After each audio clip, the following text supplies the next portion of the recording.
Chapter 1896. Ha! Little brother, are you from out of town? Do you want to enter the city? I wonder if it's convenient for us to speak a few words? The middle-aged man asked as he looked at the azure-robed youth in front of him. It's not convenient. I'm busy, Fengjiu said as she walked past him.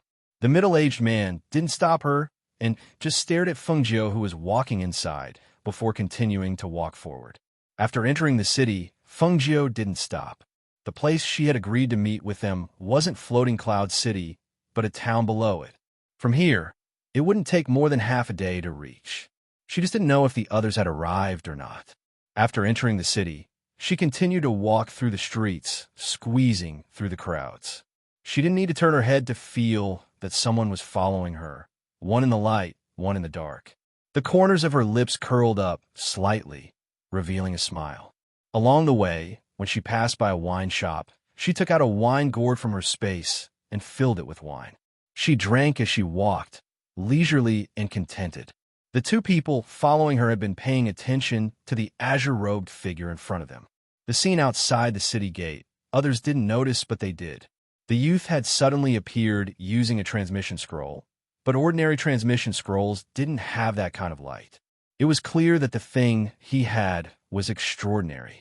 However, even though he had a treasure, this youth's strength was only at the peak of Foundation establishment. Such a person didn't need to talk about stealing his treasure. Even if they wanted to take his life, it would be easy.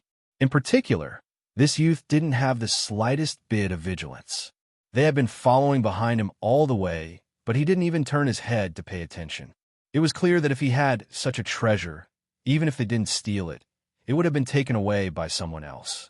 On the mountain road, under a tree, Fengjiu was drinking wine and humming a tune.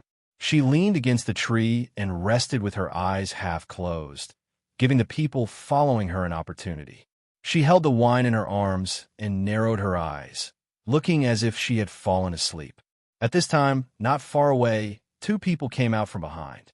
The two people looked at each other and saw the greed in each other's eyes. That thing is mine. I advise you to leave, a middle-aged man said as he stared at the other man. The two of them were equally matched in strength. If they really fought over it, it was hard to say who would get the item. The other person sneered, "You?" As soon as his voice fell, he suddenly rushed forward and attacked the green-clothed youth under the tree in front of him at an extremely fast speed. The item was with that young man. As long as he got it, he didn't believe that person would be able to catch up to him. When the other person saw this, he cursed and also rushed forward. His target was the young man under the tree. But who knew that, just as the two of them were about to reach out to attack, the youth who had his eyes closed as if he was drunk suddenly opened his eyes. He even grinned at them, giving the two of them a fright. By the time they wanted to pull back, it was already too late. The young man suddenly reached out and grabbed their feet, pulling them down and lifting them up at the same time. He pulled out their belts and tied their feet together, hanging them upside down on the tree. This,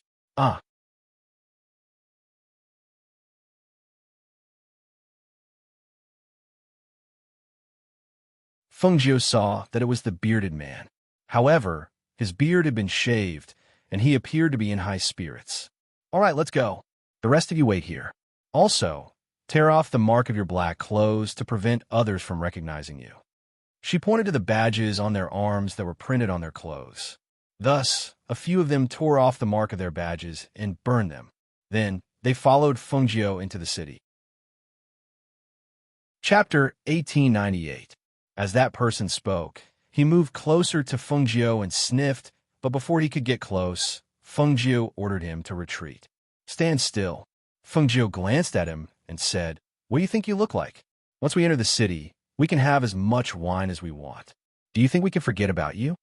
That's true. He smiled embarrassedly and rubbed his head.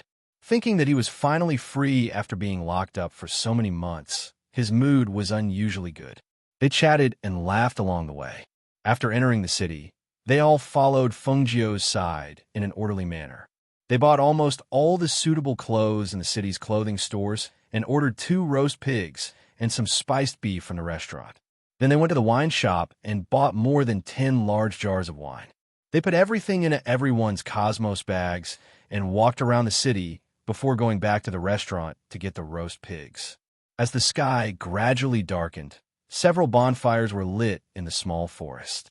Everyone sat around them and chatted until they saw Fengjiu and the others return. They quickly went up to greet them. "Captain, you're back." "We're back. We bought everything." "Everyone, take out the food and eat together," Fengjiu said, and let them take out the things in their cosmos bags. Seeing the wine and meat, everyone laughed. One of them said, "I knew we'd have to drink later. Look, these freshly cut bamboo tubes come in handy." As they spoke, everyone smiled and took out the bamboo tubes they had previously cut. Some set up the roast pigs, some helped everyone get the wine, and some shared the spiced beef. "Captain, when everyone is here, what should we do next?" Someone asked. "When everyone is here, I don't know about anything else, but how about we take down the trove of Treasures Pavilion first?" Fengjiu smiled and looked at everyone, saying, "That's where the Temple of Darkness amasses their wealth. There should be a lot of treasures there." And back then, she had been captured by the people there and sent to the training camp. No matter what, she had to go back and greet them. Otherwise, it would be too unkind. "All right, we'll listen to Captain," everyone said in a clear voice. As the night gradually darkened, Fengjiu found a tree to rest in. The others sat around and chatted. Some walked around and paid attention to the surroundings. The night was relatively peaceful until the sky gradually darkened. When it was close to midnight, a few women's cries for help suddenly rang out in the night. "Ah, help! Help!" That voice didn't sound far, as if it was not far from the forest. Thus, Fengjiu jumped down and led a dozen people and followed the voice. "What are you shouting for? Everyone here are our people. Even if you shout, no one will come." "That's right. Looking at you guys, you should know that female rogue cultivators have to rely on powerful male cultivators to survive. Otherwise, they could meet with misfortune at any time. However, it's different if you follow us. We're fairy realm cultivators, and we're much stronger than you guys." The two people who spoke were the two fairy realm cultivators under Fengjiu. Because they were drunk, their eyes were blurred and filled with lust. They hugged the two female loose cultivators and moved their hands up and down. At the same time, they moved forward to kiss the woman's red lips. Chapter 1899. Don't! The female cultivator cried out in alarm, her face pale with fright. Female cultivators were most afraid of encountering such a situation. Because of this, when they walked outside, they would try not to sleep outside. But tonight, when they arrived at Floating Cloud City, the city gates were already closed and they couldn't enter, so they decided to spend the night in this small forest. Who would have thought that they would run into these two drunkards who came out of nowhere, their bodies reeking of alcohol? Moreover, what made them despair the most was that these two cultivators had the strength of the fairy realm. These two gold core cultivators had no power to resist at all. Could it be that tonight they would really be defiled by these two people? Unwilling to give up, the two of them bit down on each other's hands as their hands were being captured. "Ah, stinky woman!" One of the fairy realm cultivators cried out in pain, and at the same time he slapped her. "Pa, you dare to bite me? I'll kill you." Immediately after, a flurry of punches and kicks followed. Fengjiu and the others were standing not far away and saw this scene. They also clearly heard the words of the two people. She stared at the two people with a frosty expression. Lei Xiao and Su San saw this, and saw Fengjiu's cold expression. So they quickly shouted to the shocked people behind them, "Why haven't you come forward and detained these two people?" "Oh, yes." The dozen or so people behind them suddenly came back to their senses. As they quickly stepped forward, they secretly glanced at Fengjiu, who was dressed in black, and quickly stepped forward, holding the two people's hands behind their backs and forcing them to kneel on the ground. "Ah, who dares to touch me?" The two people cursed, then suddenly raised their heads. When they recognized their brothers, they were startled, but then they smiled and said, "So, it's you? Why are you also here? Quickly let us go. There are two female loose cultivators over there. It's a good opportunity to reward our brothers." When the people holding the two people heard this, their faces darkened. Originally, they didn't use much strength, but when they heard this, they increased their strength and said, "Shut up. Don't talk nonsense." At this moment, they didn't even dare to raise their heads to look at their captain. They didn't even need to look to know how ugly their captain's expression was. The two female cultivators fell to the ground. Seeing the two people being restrained by the masked men, their eyes were still filled with shock. They looked at the green-clothed youth standing there with a frosty expression, and their hearts inexplicably settled. Perhaps feeling that the atmosphere was not right, the two of them looked back. When they saw the green figure standing not far away, they laughed and said, "So, it's Captain. Captain is also here. Could it be that you've also taken a fancy to those two beauties?" "Take him back." Feng Jiu did not walk over. Instead, he turned around and walked back. They escorted the two men back and brought the two women to the bonfire. When they arrived at the bonfire, the two women were startled when they saw the masked men around the bonfire. There were actually so many black-clothed men here. Could he be from some organization? They tried to distinguish their origins from their clothes, but they saw that their sleeves were torn, so they couldn't tell where they came from. "Captain, what's going on?" Chapter 1900. What are you doing? The two of them roared angrily and glared fiercely at Feng Jiu, who was standing in front of them with a cold expression. "Who do you think you are? What right do you have to treat us like this?" Feng Jiu looked at them coldly, but did not speak to them.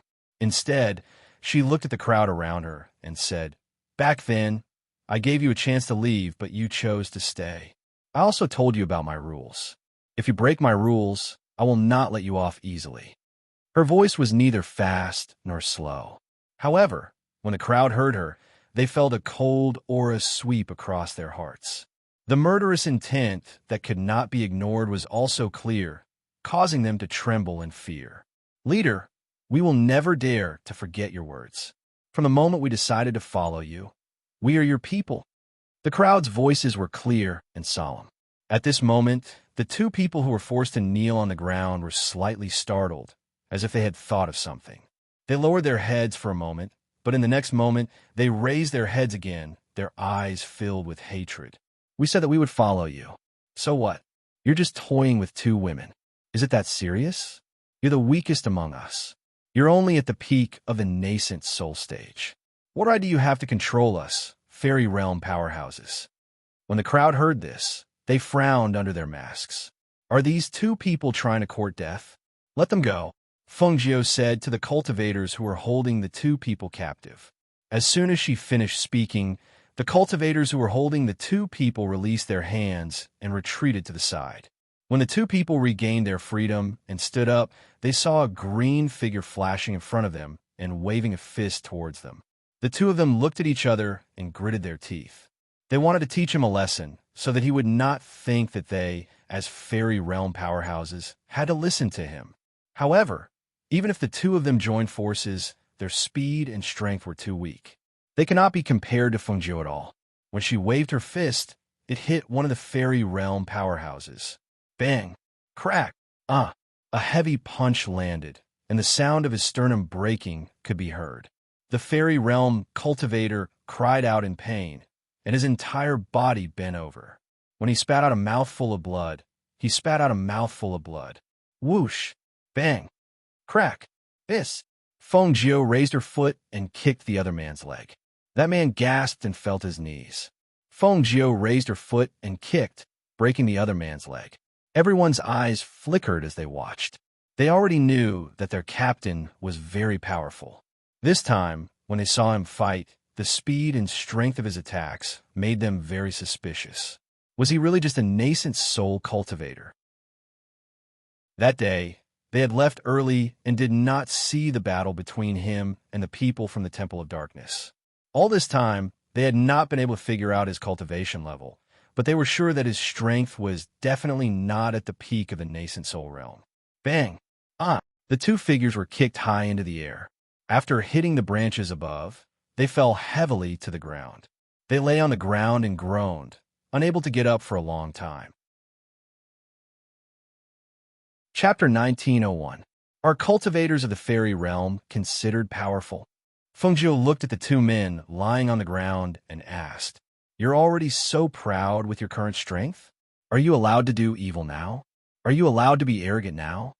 She interrogated them again and again, causing the two men to be speechless.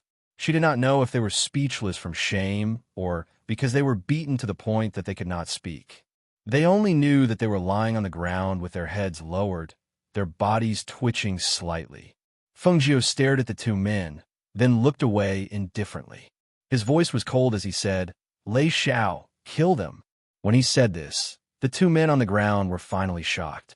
They raised their heads abruptly, their eyes filled with panic. At this moment, they knew that their captain was serious. "Captain, no. Captain, don't kill us." When Lei Xiao heard Fengjiu's words, he did not hesitate at all. He strode forward to the two men and grabbed their throats with one hand and supported their heads with the other. In the next moment, he twisted his hand forcefully. Crack! With a crack, the man did not even have the chance to scream before he died.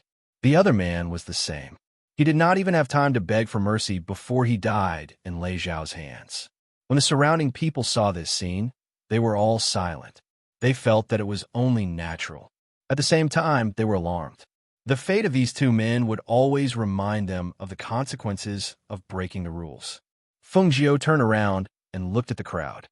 "I hope that all of you will remember what happened today and remember what you should not do. If you break my rules, you will be punished no matter how far away you are." "Yes. Captain, don't worry. We will not let you down," the crowd said in unison. Fengjiu nodded and looked at the two women beside him. He then said, "You can rest here for the night and leave tomorrow morning." "Thank you, young master." The two women bowed. They did not dare to be disrespectful to this young man in green. Paisen led his men to bury the two men. That night, after such a thing happened, no one could sleep. When the sky brightened, the city gates opened. The two women expressed their thanks and left. Fengjiu and the others were still waiting in the forest for the last group to return. However, when the sun rose, what they were waiting for was not the group of 20 people, but a heavily injured cultivator covered in blood. When the people outside the forest saw the man, they quickly helped him into the forest and asked, "Why are you the only one here? What about the others? Did something happen? Where's the captain? Quick, quick, take me to see the captain." The man panted as he spoke, one hand covering the wound on his abdomen that was still bleeding. Two men in black helped him in and came to Fengjiu. "Captain, something happened. Look." Fengjiu quickly walked in front of that person. Seeing that he was seriously injured, he couldn't help but frown and ask, "What happened? Who hurt you?" Captain, our team was ambushed yesterday. A team of people was trapped in that damn forest. Furthermore, there were demonic cultivators inside. My brothers risked their lives so that I could escape and report the news. Captain, please, quickly go and save them." After saying this, he spat out a mouthful of blood and fainted. Chapter 1902. Ghost Forest. Fengjiu softly muttered the name when he heard a voice from the side. "Captain, I know that place," Su San said, then looked at Fengjiu and said, "The Ghost Forest isn't far from here. It's a forest north of Floating Cloud City. It's gloomy all year round and is said to be one of the nests of devil cultivators. Most importantly, there's a spirit array in that place. Even people who have a little understanding of spirit arrays will be trapped inside. Leave 2 people behind to take care of him," Fengjiu said, then looked at the person bandaging his wounds under a tree, then said to Su San, "Since you know that place, you take them there. Don't enter the forest, just wait outside for my orders. I'll go and see what's going on first." "Captain wants to go alone? How can that be?" Several of them said in unison. "No matter what, you should at least take a few people with you. It's too dangerous to go alone. They can injure a flying immortal realm cultivator like this. It can be seen that the strength of those devil cultivators isn't low. It's too dangerous to go alone. If you fall into their hands, I'm afraid. I have my own plans. You don't have to worry." After saying that, she gave him a few more instructions, then took out the Aurora transmission scroll.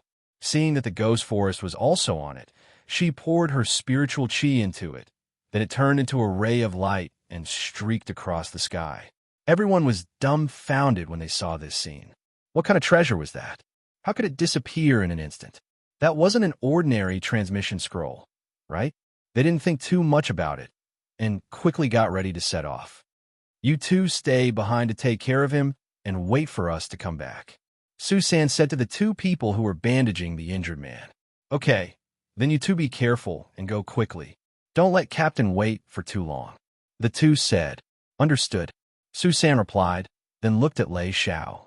After the two nodded, they quickly led their people away on their flying swords. On the other side, in the ghost forest north of Floating Cloud City, Fengjiu suddenly appeared in the forest. As soon as he appeared, he felt a gloomy aura and a faint smell of blood permeating the air. From the faint smell of blood, he could tell that many people had died in this forest. Ordinary cultivators wouldn't come to a place like this. The only ones who could stand in this place were probably those evil things and devil cultivators. She didn't know where to start in such a large forest. Thus, she stood there quietly and closed her eyes. At the same time, she released her divine sense. After a while, she found the location of number 1 and the others. She took a deep breath and walked towards that place. After walking for a while, she saw that the surrounding trees began to move. One by one, they moved, making it difficult for her to tell the direction. Petty tricks. Fengjiu snorted and waved his hand. A flame shot out and turned into a fire snake that coiled around the trees. The flame burned along the tree trunks. Not long after, the moving things were burned to ashes. Chapter 1903. I'm afraid we can't get out. Those demonic cultivators are deliberately trying to exhaust us to death. They don't even need to do anything here. I'm afraid it'll be difficult for us to survive. A man in black said as he sat up and looked at the endless desert in front of him. He sighed softly. I didn't expect this illusion array to be so powerful. This is the first time I've encountered such an illusion array. I'm afraid that even the captain can't enter this place and save us. Hearing this, number 1 stood up and said to everyone, we can't just sit here and wait for death. We've rested for a while. Everyone, get up. We'll definitely find where the life gate is.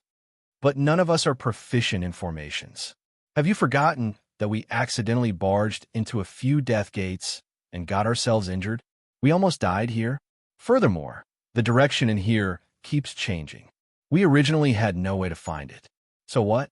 It's better than waiting for death here, right? Hearing this, everyone fell silent for a moment. Then one by one, they stood up. All right, let's search. Even if we die from an attack, it's better than waiting for death here. Thus, everyone once again searched for the life gate.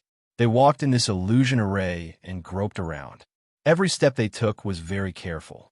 The scenery in front of them also changed according to the changes in the illusion array.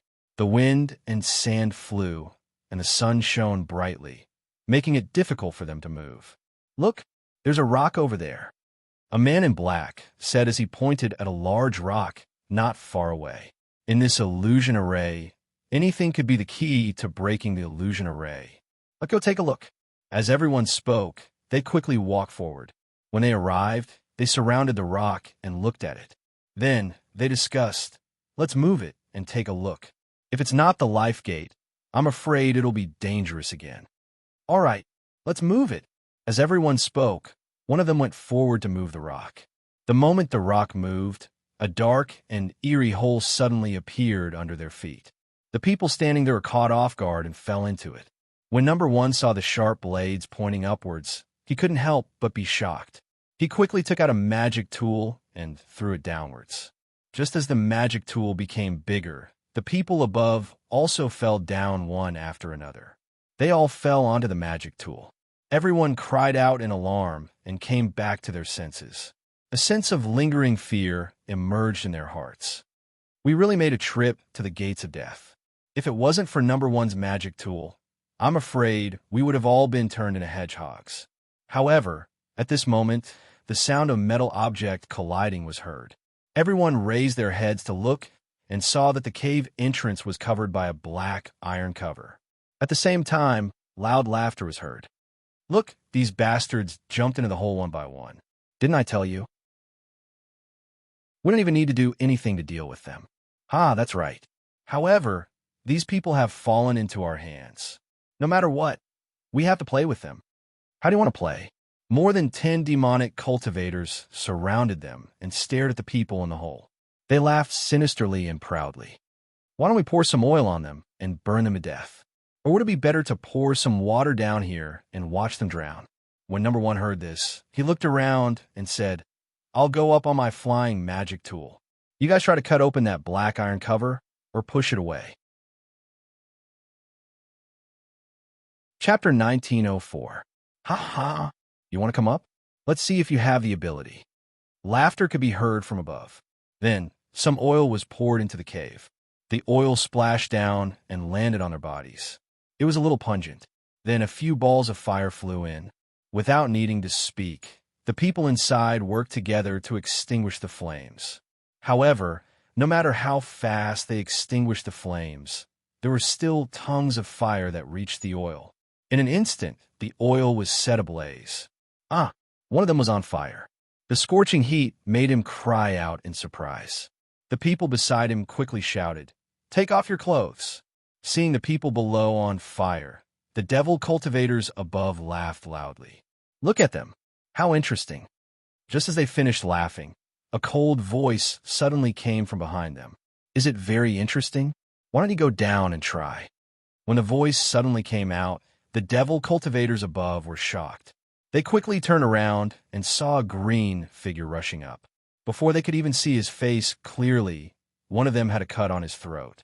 Blood spurted out and he fell to the ground, twitching. Damn it, where did this brat come from? Kill him. Another person cursed angrily and attacked with his sword. However, before he could get close, he was sent flying with a kick. Feng Jiao took out her Qing Feng sword when she saw the iron barrier that covered the entrance of the cave. A sharp sword Qi shot out with a swish, and a green streak of light flew out. With a swish, the iron barrier was sliced into two. She walked forward and saw that the people below were looking up. When they saw that it was her, their faces were filled with surprise. Captain! At this moment, everyone's hearts were filled with excitement. They had never thought that their captain would come so quickly. Moreover, it was when their lives were hanging by a thread.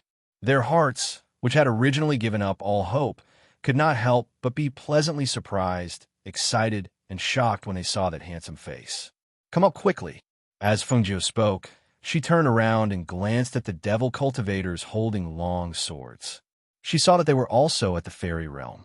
The only difference was that there were more devil cultivators who were at their peak. Furthermore, to be able to set up such an exquisite formation in this forest, it seemed that there were people who were extremely proficient in formations. The ancient divine sword, Qing Feng sword, the devil cultivators were also knowledgeable. At this moment, they saw that the black iron shield was easily cut open by the sword in the green-robed youth's hand. They also saw that the sword was emitting a green light. How could they not know that it was the ancient divine sword, Qing Feng sword? Kill him, take his life, and hand it over to the demon's supremacy. We will definitely reward you. One of them shouted. His eyes were filled with greed. Such an ancient divine sword should fall into their hands. He believed that as long as they handed over this sword, they would definitely receive great benefits. You want my Qing Feng sword? That will depend on your abilities. Feng Jiao's lips curled into a cold smile. She turned the Qing Feng sword in her hand, and green sword flowers shot out towards the devil cultivators. The green sword flowers were like green bamboo leaves at this moment, sharp and terrifying. Every sword flower carried the power of a peak fairy sage and killing intent. They were as fast as the speed of light. Hiss! Damn it! He's actually a fairy sage expert. Chapter 1905. The demon cultivators who were trying to escape felt as if there was a huge mountain pressing down on their heads, causing them to be unable to breathe properly. Their blood and qi surged within their bodies. Then, their legs gave way and they fell to the ground, unable to stand up. They groaned and tried to break free from the pressure and stand up. However, before the pressure from the peak of the celestial sage realm could be lifted, they felt as if they were being pressed down by an invisible mountain, unable to move.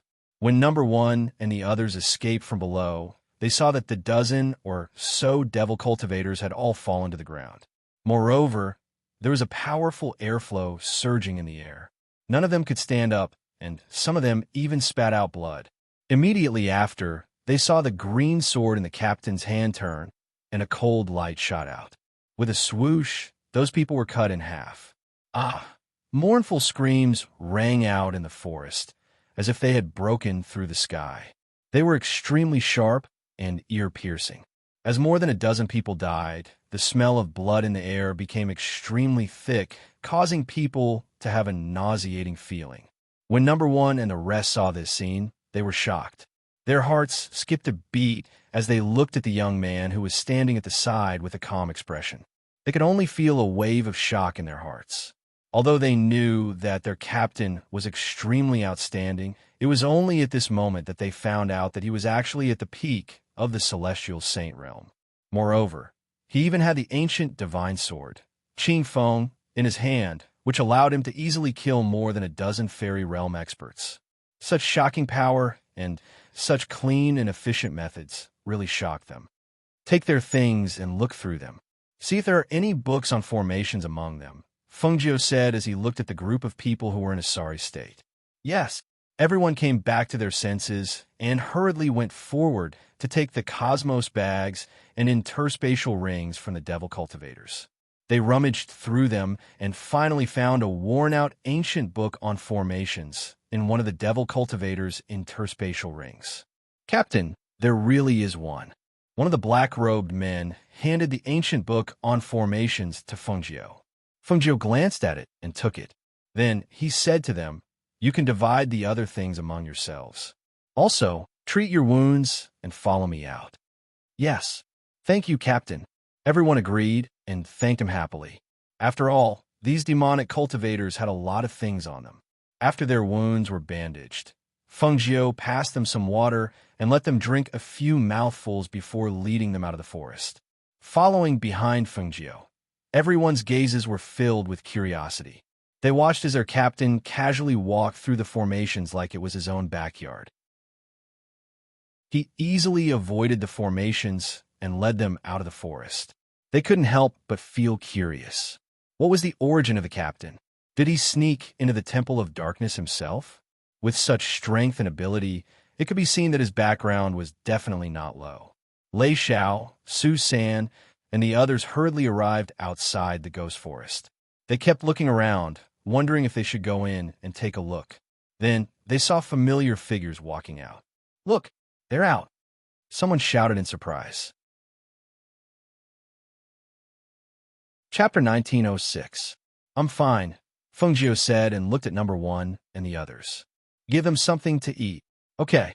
Lei Xiao and the others responded and handed them water and meat. "Eat some to replenish your strength." "How are your injuries? Do you need to bandage them again?" "No need, they're just minor injuries." They shook their heads and took the water and meat to eat. "Captain, is number 37 okay?" Number one asked. He was asking about the person who escaped to ask for help. "He's seriously injured and ran back to report. He fainted after saying that, but don't worry, 2 people stayed behind to take care of him," Fengjiu said and sat down. He took out the ancient book on formations and flipped through it. He roughly looked at the formations in it and put it away. He was going to give this book to Du Fan and let him study it. He believed that it could improve his formation skills again. After the group rested for a while, they went back again.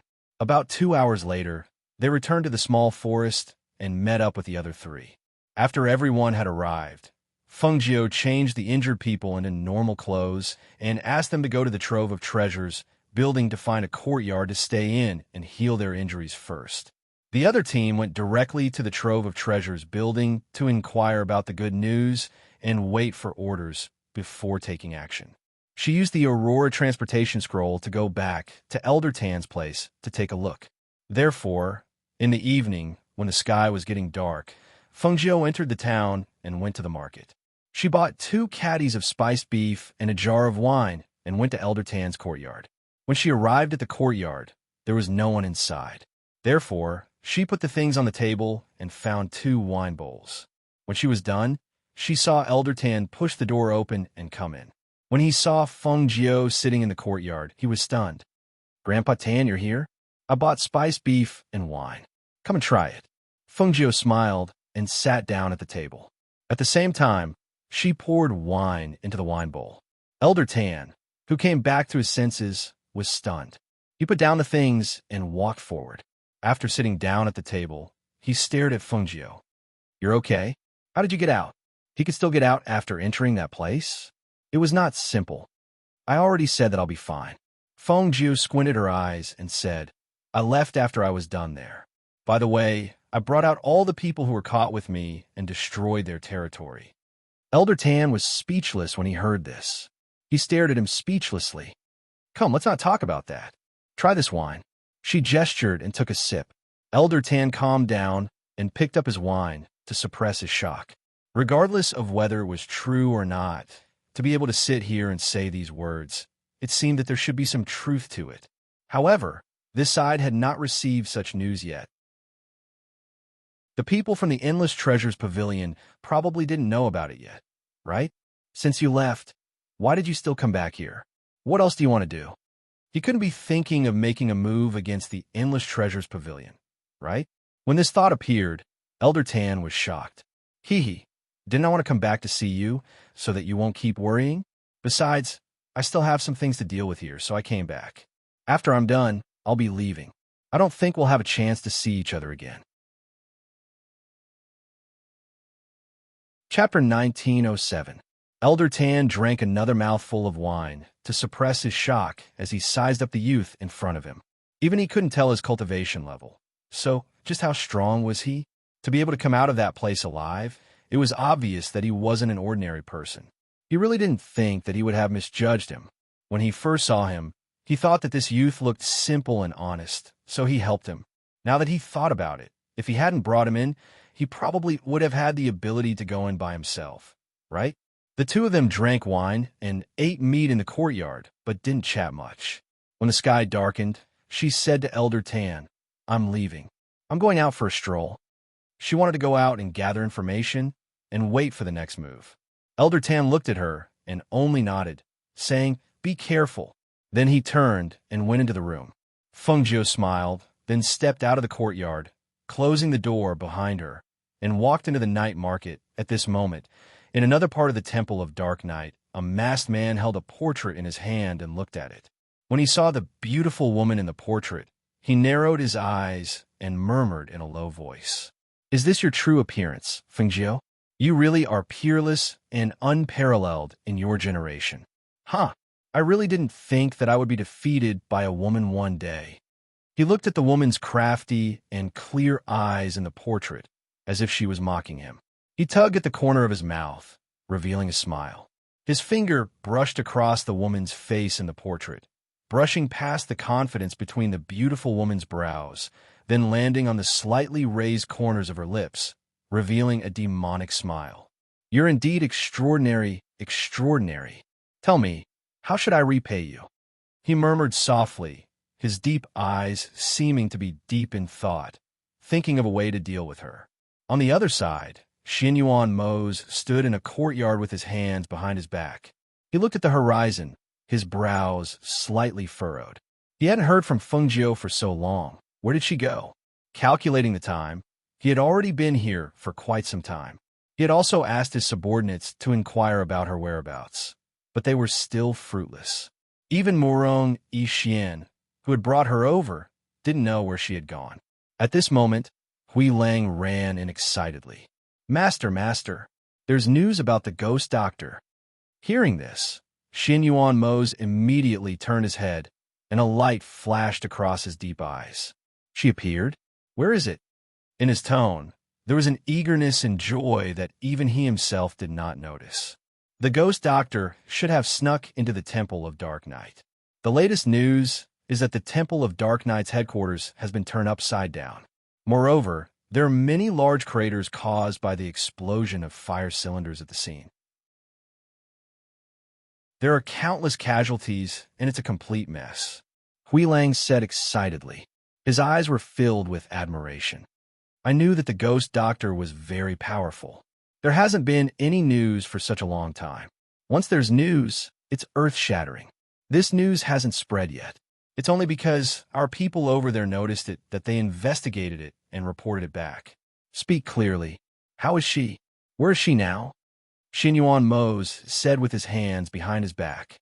Compared to anything else, he was more worried about her safety. Chapter 1908. At this point, Hui Lang was incomparably excited. How could he not have a part in such a thing? It was a pity that he was not by the ghost doctor's side. Otherwise, he would have been able to display his skills. When Xinyuan Mose heard this, his expression softened. After causing such a ruckus there, she probably won't stay in that area anymore. Tell the subordinates to pay more attention and see if there are any unusual movements recently. Yes, Hui Lang replied, then turned to leave. When he walked out, he saw Mo Chun dressed in white. He could not help but stop in his tracks. Gongzi Mo Chun, why are you here? He had always been at odds with his master. Why was he here again? I had nothing to do, so I came to find your master to play chess. Mo Chun smiled warmly. His footsteps paused for a moment, then he looked inside. Your master is here, right? Yes. Why don't I go in and report? Hui Lang asked. No need. Since he's inside, he definitely knows that I'm here. You can go about your business. He waved his hand and smiled warmly, then walked inside. Hui Lang rubbed his nose and muttered to himself, then walked outside. When Mo Chun arrived inside, Xinyuan Mose was sitting at the table in the courtyard. He placed 2 cups on the table and poured wine into them. Seeing this, Mo Chun smiled. It's rare that you'll pour wine for me when I come here. How rare? He lifted his robe and sat down opposite him. He lifted the cup and sniffed lightly. The fragrance of the wine entered his nose. If you have something to say, say it. I don't have time to chat with you, Xinyuan Mose said, then lifted the cup and took a sip.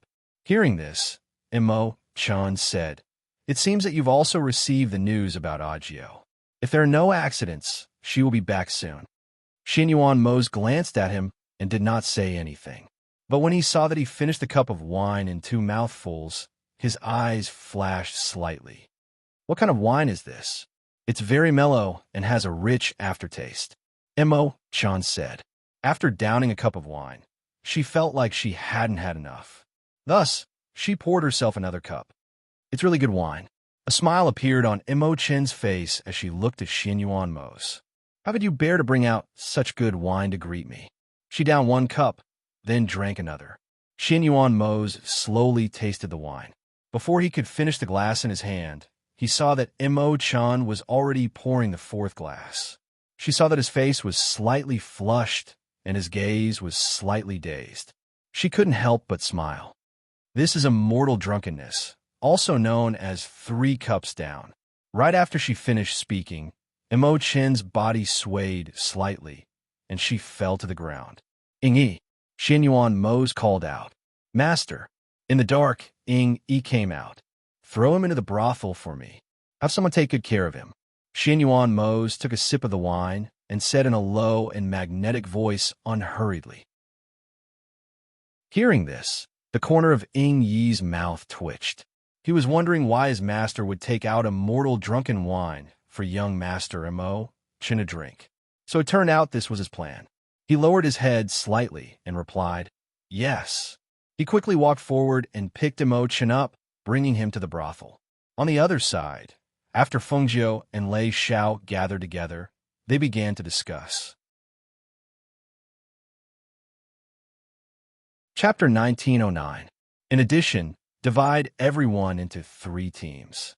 1 team will attack with me, 1 team will plunder the treasures, and 1 team will keep an eye on the entire Endless Treasures Pavilion. Don't let anyone escape. Once we're done, we'll meet at the courtyard in the western part of the city. Fengjiu said in a deep voice. Yes. Everyone replied and divided the teams into 3 teams. After assigning their respective roles, they waited for tonight's orders. As the night deepened, the people on the streets gradually became sparse. In the darkness of the night, black figures flitted across the rooftops and headed towards the Endless Treasures Pavilion. Of the 100 people, a small team was left to guard the corners outside. Another team of 2 followed Fengjiu in as the main force. while the remaining team headed towards the treasury of the Endless Treasures Pavilion. The night was tranquil, and nearly 100 fairy realm cultivators had surrounded the Endless Treasures Pavilion without making a sound. However, the people inside hadn't noticed anything amiss. As the main force, after Fengjiu and the others sneaked into the Endless Treasures Pavilion, 2 or 3 of them stayed behind to deal with the people below, while the rest went upstairs. One of the guards of the Endless Treasures Pavilion had his throat slit and fell to the ground. At the same time, the other few people also took care of the guards on the first floor. After taking care of more than 20 guards in the front and back of the pavilion, the rest went up to the second floor. Perhaps it was because of the faint smell of blood in the air, but the people on the second floor sensed that something was amiss. 2 of the fairy realm cultivators came out to take a look, and they just happened to see a guard being killed and dragged to the front. They couldn't help but shout out, "Who is it?" As soon as the voice that contained a powerful pressure was heard, all the cultivators hidden in the Endless Treasures Pavilion rushed out. At this time, Fengjiu and the others also appeared one after another. When the old man in the Endless Treasures Pavilion saw the green-robed youth walk out from the darkness, he could not help but be startled and exclaim, "It's you? Why are you here? Wasn't this youth sent to the training camp at that time? Why was he here? How could anyone who entered that place ever come out?" Fengjiu's lips curled up slightly as he looked at the old man. His eyes narrowed into slits as he said, "I didn't expect you to still remember me. What an honor." She waved her hand and said to the people behind her, "Move quickly." "Yes." Everyone responded and quickly rushed forward to attack the people from the Endless Treasures Pavilion. When the old man saw that all of the black-robed men were at the fairy realm, his expression changed. Damn it, he didn't want to fight, but wanted to quickly escape from here. He turned around and wanted to escape from the back, but he didn't expect to see those men in black standing guard behind him. "Today, none of you will be able to escape." Fengjiu narrowed his eyes as he spoke. He didn't make a move. Instead, he leaned against the pillar and looked at the panicking people. "What's going on? What happened?" A few old men hurried down from the third floor. One of them was Elder Feng from before. "What happened? You have the nerve to ask." The old man with a gloomy gaze stared at Elder Feng. He pointed at the green-robed youth and said angrily, "Didn't you say that this person wouldn't cause any trouble? Look. Chapter 19:10. Elder Feng looked at the green-robed young man and was shocked. The green-robed young man, who was leaning against the pillar with his arms crossed, was he not the young man who was picking herbs? Back then, Elder Tan had said that the young man was his distant nephew. How could they not know that was just an excuse? At that time, he had taken a fancy to the young man's indescribable aura. He felt that if the young man was trained by the people inside, he would definitely be extraordinary. At that time, he might even be of help to them. Furthermore, it had been a few months since they had entered, and there had been no news of anything happening. Now that the young man had appeared in the treasure trove building with his people, how could he not be in big trouble? When he thought of the possible disaster that this could cause, his face turned pale and his body trembled slightly. When he looked around and saw that the black-robed men surrounding them were all cultivators at the fairy realm, he screamed in his heart, "It's over, it's over, it's over. Something has really happened." There were more than 20 cultivators of the fairy realm surrounding them, and they only had a few cultivators of the fairy realm on their side. When they saw that the situation was not right, their first thought was to escape. However, when they fled to the back, they saw that there were also many cultivators of the fairy realm guarding them. There was nowhere for them to run. What do you want?" Elder Feng and the others shouted angrily, glaring fiercely at the green-robed young man who was walking slowly towards them. "Of course, I want to return the favor. You've given me such a big gift. How can I not return the favor?" Fengjiu chuckled and looked at them, saying, "Oh, right, you must not know. The headquarters of the Temple of the Dark Knight has been destroyed by us. It looks like you haven't received the news yet. Well, if you had received the news, why would you still be here and not leave without taking any precautions?" When the old men heard this, they widened their eyes in disbelief. What did you say? What do you mean by that? You destroyed the headquarters of the Temple of the Dark Knight? How is that possible?" That was simply impossible. There were so many strong cultivators guarding the headquarters. How could it be destroyed so easily? Furthermore, they had not received any news at all. This could not be true. However, although they thought this, another thought surfaced in their minds. If it wasn't true, how could the green-robed young man escape? If it wasn't true, why would they dare to attack the treasure trove building like this? Hiss! Just as they were in shock, one of the cultivators of the fairy realm was surrounded by them. His arm was cut, and fresh blood. And they,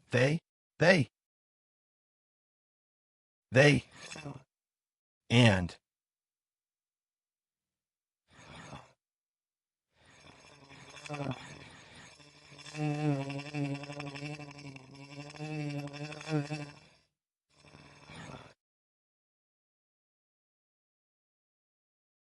Chapter 1911. Just as Fengjiu finished speaking, Lei Xiao and the rest instantly attacked. More than 10 people surrounded those people and began to fight. The pressure of the fairy realm experts and the airflow flowed in the endless treasures building, faintly forming an air pressure that could be seen with the naked eye. Bang! Whoosh! The sound of battle rang out. The sound of collision, the sound of fierce airflow, and miserable shrieks spread out in the night sky, alarming the people in the city. After some of the people from the influential families in the city were startled awake, they sent people to investigate. When they received news that the Endless Treasures building had been surrounded by a group of experts, and that outsiders could not get close, they could not help but be shocked. Who dared to attack the Endless Treasures building? The power behind them was, while feeling shocked, they paid close attention but did not dare to get too close. They listened to the sounds of battle from a distance, and the more they heard, the more shocked they became. What kind of power dared to compete with the Endless Treasures building? Were they planning to destroy the Endless Treasures building in one night? They watched in bewilderment until they saw that the Endless Treasures building had been set ablaze after midnight. Only then did they suddenly come to their senses. However, when they looked at the Endless Treasures building's main door, they did not see anyone coming out from inside. However, they could hear that the commotion had gradually died down after the fire had started. This fire burned for an entire night, burning the entire Endless Treasures building to ashes before it was extinguished. In the small courtyard in the northern part of the city, Lei Xiao and the rest had already changed out of their black robes and into ordinary clothes. Although at first glance, they did not look as ferocious as before, the fierce and unyielding aura on their bodies could not be missing. The group stood side by side, respectfully standing in front of Fengjiu. Looking at the young man in green robes in front of them, their hearts were filled with an indescribable pride. This person was their leader. He was so powerful, so unfathomable. In their hearts, he was so omnipotent. His image was so lofty that no one could compare to him. After living for so long, this was the first person that they admired and submitted to from the bottom of their hearts. Fengjiu looked at the people who were ready and stood up straight. He couldn't help but reveal a smile. Although we have only been together for a few months, we can also be said to be brothers who have experienced life and death together. Since you are all following me, then I will tell you about my identity. Hearing this, everyone was stunned. Then, they rejoiced, and anticipation filled their eyes. One of them could not help but ask curiously, "Captain, are you a disciple of a hidden clan?" "Captain, you're not the son of some sex patriarch, are you? Captain, don't tell me you've regained your youth." "Captain," one by one, they asked curiously, unable to suppress their curiosity. Pairs of eyes looked at the smiling young man in green, guessing in their hearts, what was the identity of their captain? Fengjiu listened to their words and could not help but chuckle. "All right, don't make wild guesses." He waved his hand and touched his face. "Wait for me." Then, he turned around and entered the room. Seeing their captain enter the room and close the door, the group could not help but discuss. "Who do you think our captain is? Why does he look so mysterious?" Chapter 1912. Lei Xiao glanced at the crowd, and they all grinned. One of them replied, "That's true. No matter what, he's still our leader." But to be honest, we're really curious about our leader's identity. Aren't you curious? That person asked and glanced at Lei Xiao with a smile. Lei Xiao coughed and said with a straight face, "What's there to be curious about? Didn't our leader ask us to wait? We'll find out soon. What's there to be curious about?" Hearing this, a smile appeared on number one's cold face. Just as he was about to say something, someone beside him exclaimed, "Look, our leader is out." How'd he change? Our leader looks even more handsome than before. I know, our leader has been in disguise all this time. But what kind of disguise is this? Those people can't even tell? Even if our leader didn't say so, we still couldn't tell that he was in disguise. But you don't say. Our leader's face is really handsome. I reckon he'll definitely charm a bunch of young girls. Ha ha. You can just say that if our leader is a woman, he'll definitely be a devastatingly beautiful woman. That's enough. How can you say that? Comparing our leader to a woman? Are you itching for a beating? Be careful. Our leader will scold you. I'm just saying it casually. Besides, how can our leader be a woman? What kind of woman is so perverted and powerful? Don't you think so? That's right. Everyone saw that their leader was already in front of them and quickly expressed their opinions. The bearded man even grinned and said loudly, "How can our leader be a woman? Tell me, which woman in this world is as powerful as our leader? Look at our leader. He doesn't look like a woman at all. He's just a handsome young man with a graceful demeanor. Don't you think so?" That's right. Everyone quickly agreed. However, when they saw their leader raising his eyebrows and crossing his arms over his chest and looking at them with a faint smile, they couldn't help but have goosebumps. Why was their leader's smile so dangerous? Seeing this, their hearts were a mess. Could it be that they had said something wrong?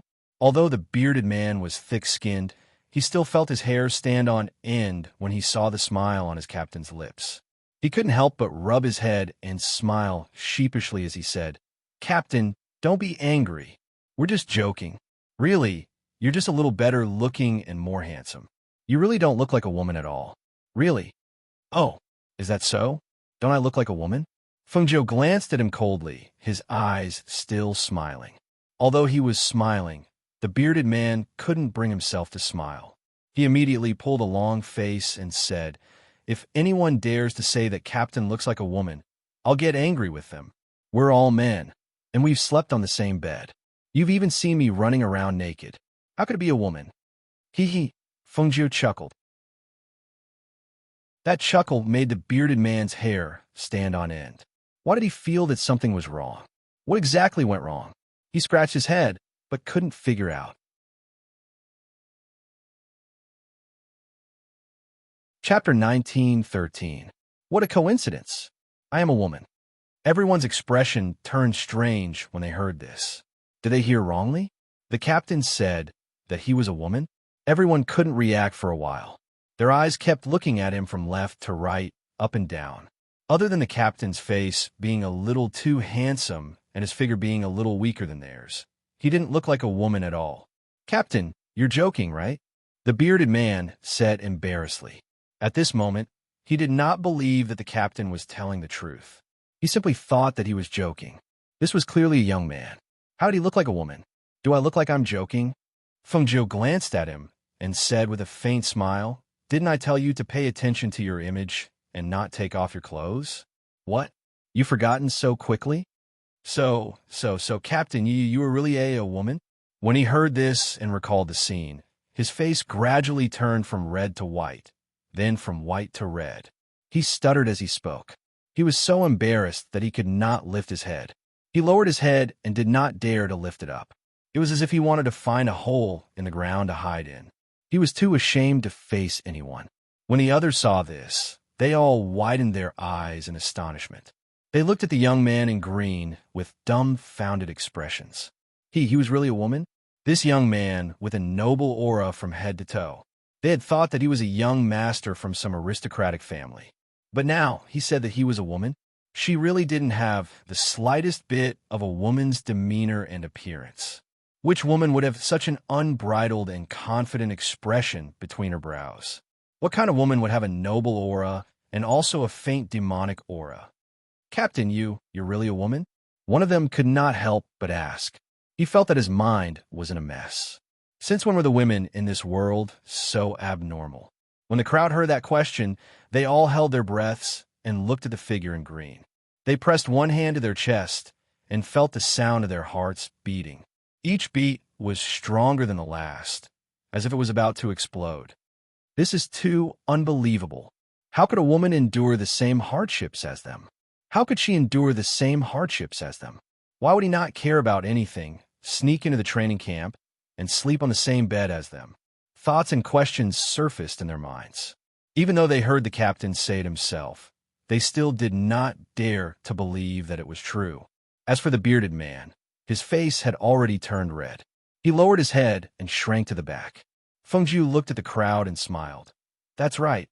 I am a woman. All right, let's put this matter to rest. Let's talk business. She looked at the crowd as she spoke. Her gaze swept past each and every one of them. Only then did her cold voice come out of her mouth. I have a force under me called the Heavenly Yuan Palace. Here, I have 8 Phoenix Guards who will follow me through life and death. From this moment onwards, all of you will belong to the Heavenly Yuan Palace. However, I do not plan on letting you show yourselves. Instead, I hope that all of you will hide yourselves and return to cultivate. In the future, when I have orders for you or when I ask you to show yourselves, you can show yourselves.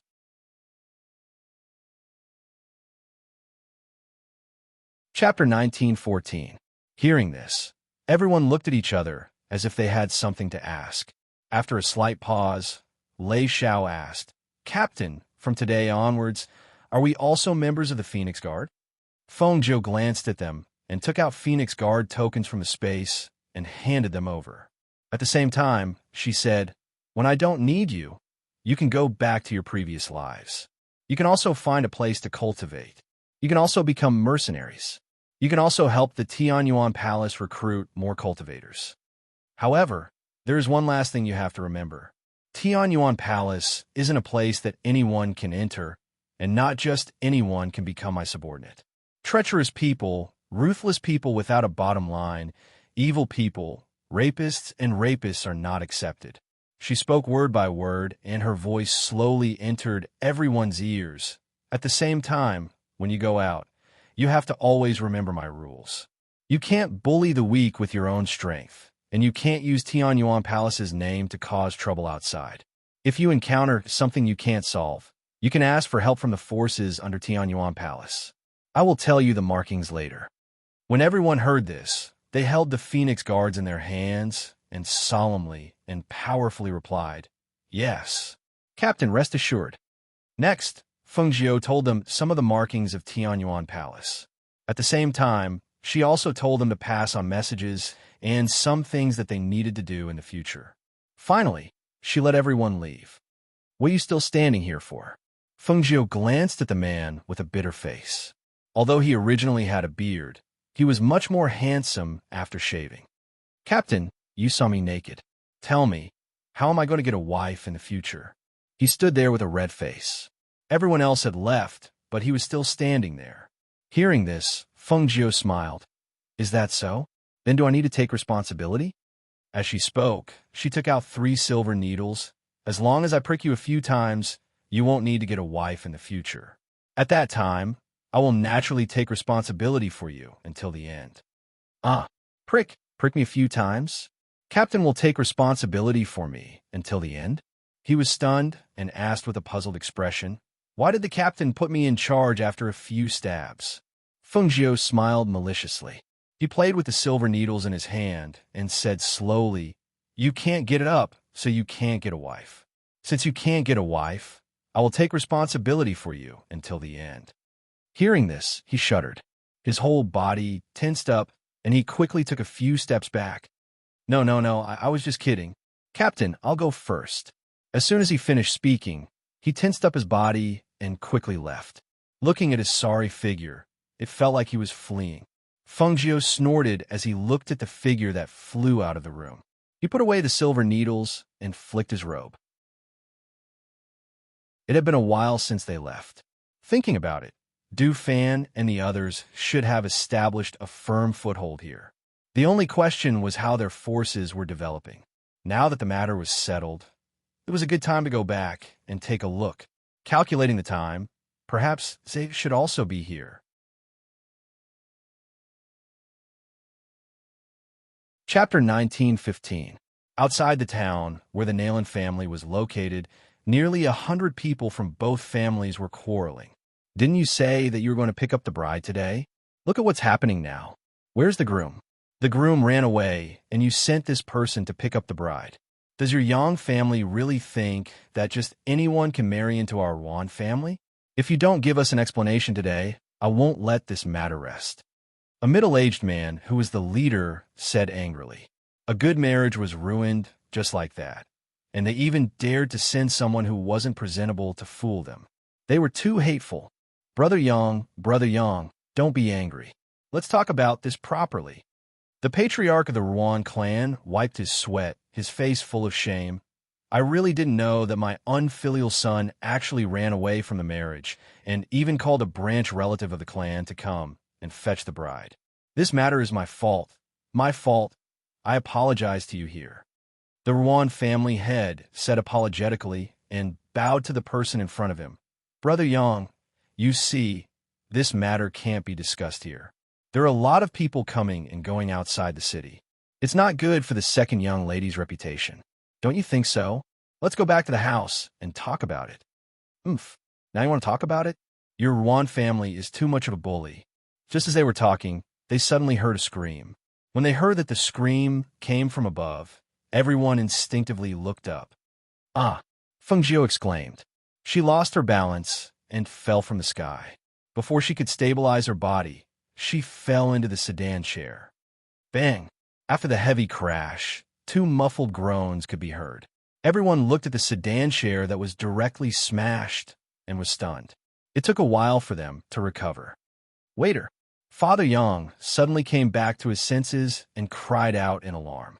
He quickly squeezed through the crowd and ran towards the sedan. When he lifted the lid of the sedan and saw the scene inside, he was completely stunned. Not to mention the people outside. Even Fengjiu, who fell from above and directly fell onto the girl, was stunned. She looked at the girl in front of her, who was wearing a wedding dress. Yes, although she was wearing a wedding dress, she could only be called a girl and not a woman. The girl was wearing a bright red wedding dress. Her chubby round face had a pair of big round eyes. Under her small nose was a bright red mouth. However, her mouth was slightly open and she was eating a mouthful of pastries. Even when she suddenly fell down, the girl didn't show any fear on her face. There was only curiosity and a kind of surprise that she couldn't figure out.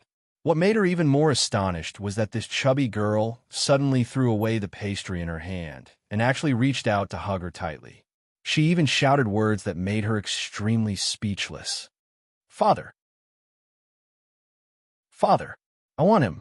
I want this little brother. I don't want that pretty boy from the Ruan family anymore. I want him. The girl's crisp words came out of her mouth. Perhaps it was because she was plump and strong, but with this hug, Fengjiu's entire body was pressed against the girl's plump and soft breasts, causing her face to flush red.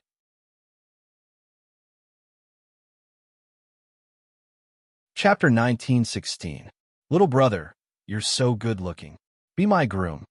The fat girl's round eyes narrowed into crescent moons as her rosy round face was filled with joy. No way, Fengjiu directly rejected. All right, that'll do. The fat girl acted coquettishly as she hugged Fengjiu tightly with both hands. Her smiling eyes looked at the person in front of her. Phew! Fengjiu gasped for breath and shouted. Quickly let go. You're about to strangle me to death. She stretched out both hands and grabbed the girl's hands to pull them apart. Ah! The fat girl blinked her round eyes as she looked at Fengjiu in surprise and joy. Little brother, you're so awesome. You can actually pull my hands apart. She was very strong, and those who were hugged by her would usually not be able to leave. She didn't expect him to be so strong that he was able to pull her hands apart with just a pull. The corner of Fengjiu's mouth twitched as she shot a glance at the fat girl and thought to herself, this girl's strength is not ordinary. Her strength is even stronger than those who cultivate profound energy. If it wasn't for her cultivation, how would she be able to pull her hand apart? Just as she was about to turn around and leave the sedan, her thigh was suddenly hugged.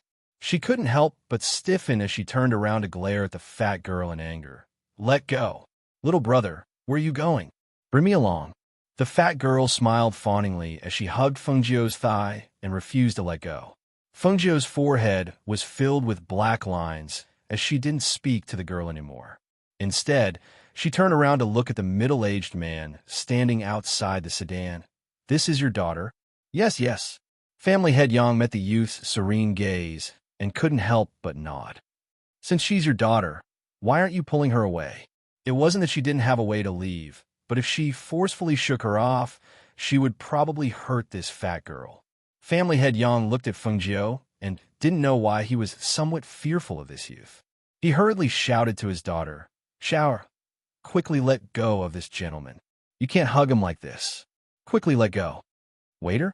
Fengjiu's mouth twitched. He glanced at the chubby girl. What a unique nickname. Little brother, where is your home? What's your name? How old are you? The chubby girl let go of Fengjiu's thigh and hugged her hand instead. Who knew that she would be flung away before she could hold her hand properly? Little brother? She stared blankly for a moment, blinking her eyes at the young man who had run out of the palanquin.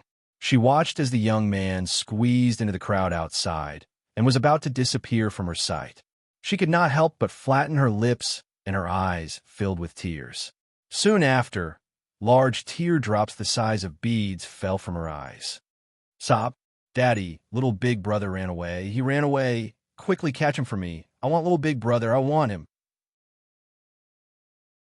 The chubby girl cried as she rubbed her eyes that were dripping with tears, ruining the bridal makeup on her face. At a glance, she looked like a big dirty cat, especially when the chubby girl crawled out of the palanquin. Her plump figure that was one size larger than a normal girl's made everyone in the Ruan family take a few steps back. Seeing the young second young lady's figure and appearance, family head Ruan's expression changed slightly. At this moment, he finally understood why his son wanted to run away from the marriage. If it was any normal man, he probably wouldn't fancy such an oversized girl.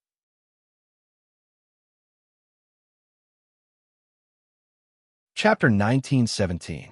He looked at his daughter with heartache. Seeing her crying face, he hurriedly comforted her. Don't cry. Father will help you catch him. If you like, we can take him in as a son-in-law. As he spoke, he didn't forget to shout to the Yang family. Quickly catch that young master. As he finished speaking, he pulled his daughter and chased after him. The Ruan family was dumbfounded. The Ruan family head suddenly came back to his senses and hurriedly shouted, Brother Yang, the marriage between our two families. Catch that young master for me. The marriage between our two families will be canceled. I won't pursue the matter of the groom running away from today's wedding. The Yang family head's words came from afar. The Ruan family head's face lit up when he heard it. He immediately shouted excitedly to the Ruan family, Quickly catch him. What are you all standing there for? Catch that young man and send him to the Yang family. Yes. Everyone came back to their senses and responded. They quickly chased after him. Don't run. Stop. Don't run. Catch him. Don't run. In an instant, the people from the two families chased after the young man in green at the front. In an instant, the commotion caused by them alarmed the people from the other powers in the city. As for Fengjiu, seeing the large group of people chasing after him, he couldn't help but curse in a low voice. He quickly dashed into the alley and entered the space. Who? Why are the people here so bold? They can even directly snatch someone they like? Fengjiu lightly exhaled and shook his head.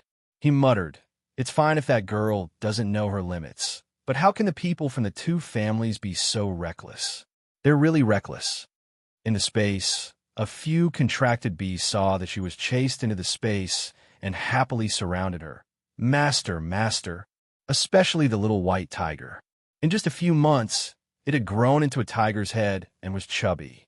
All right, move aside. I'll change my appearance and then go out. She waved her hand and said. She sat in the space and thought for a while.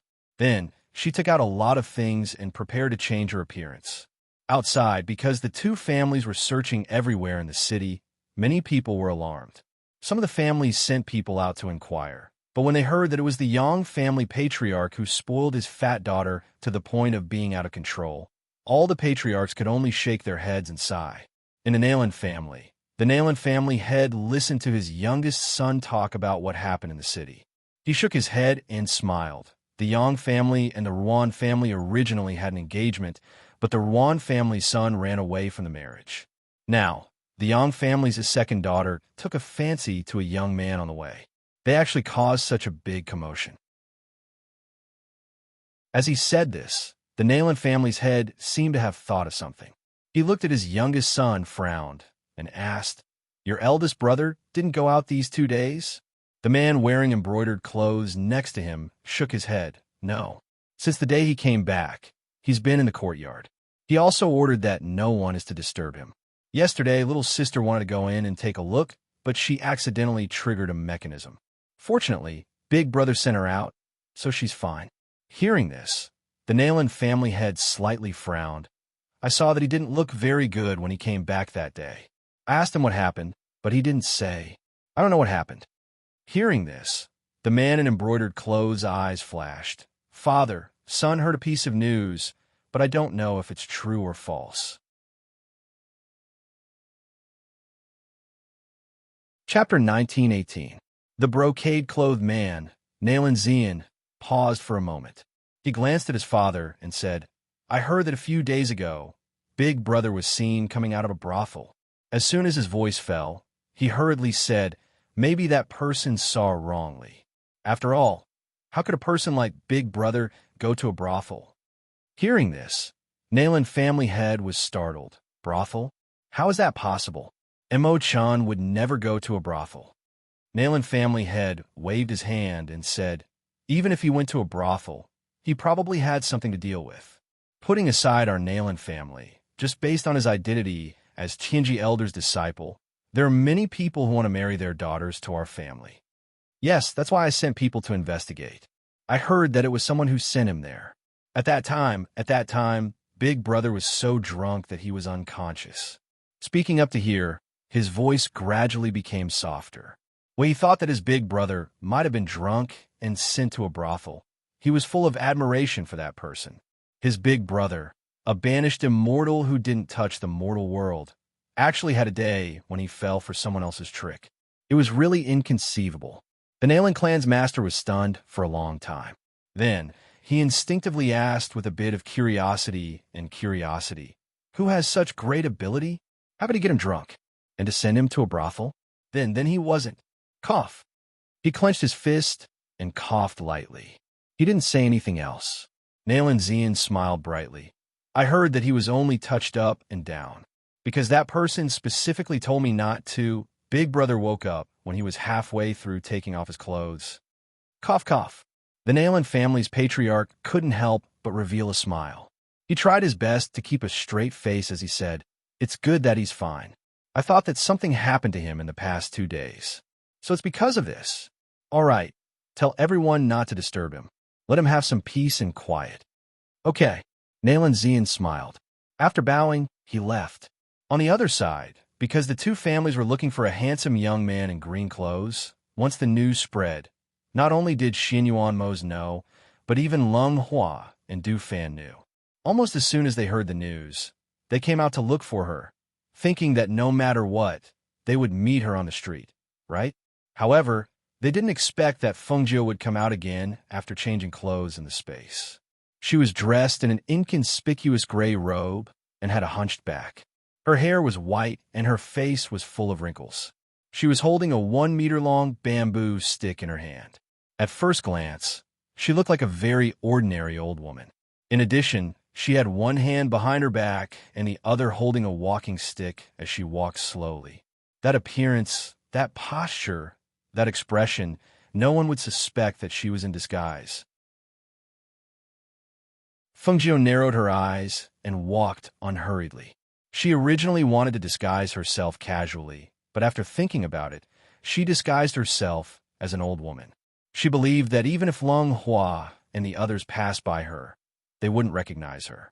Thinking of this, she smiled happily. The people of the two families were looking for her everywhere. With such a big movement, Lung Hua and the others must have received the news.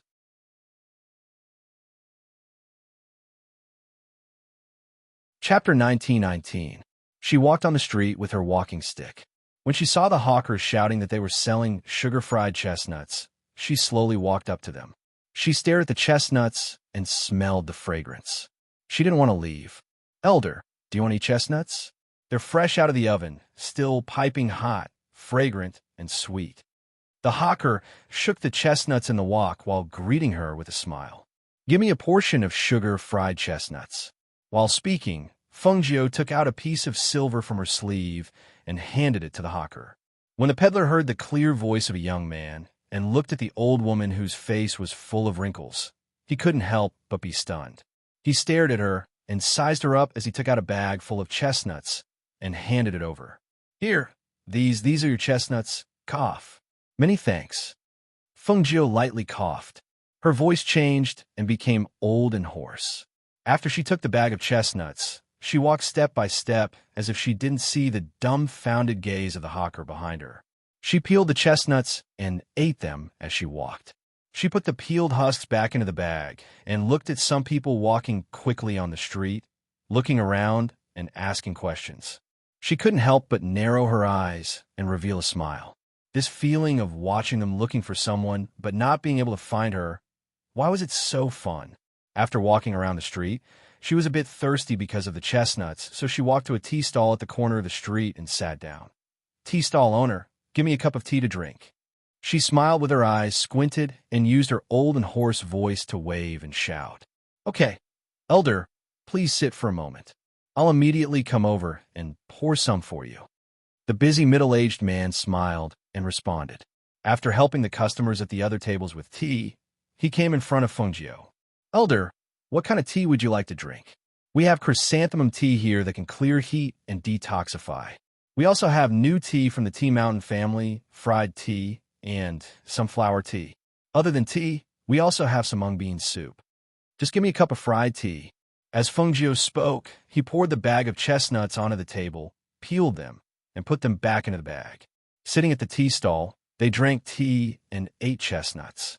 From time to time, they would listen to the hawkers on the street and watch the people coming and going on the street. The downtown area was bustling, but this small tea stall seemed leisurely and comfortable.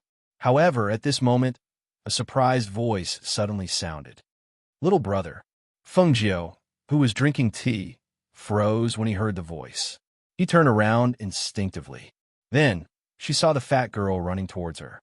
Just as she was thinking in astonishment that the fat girl could still recognize her despite her disguise, she saw the fat girl run past her.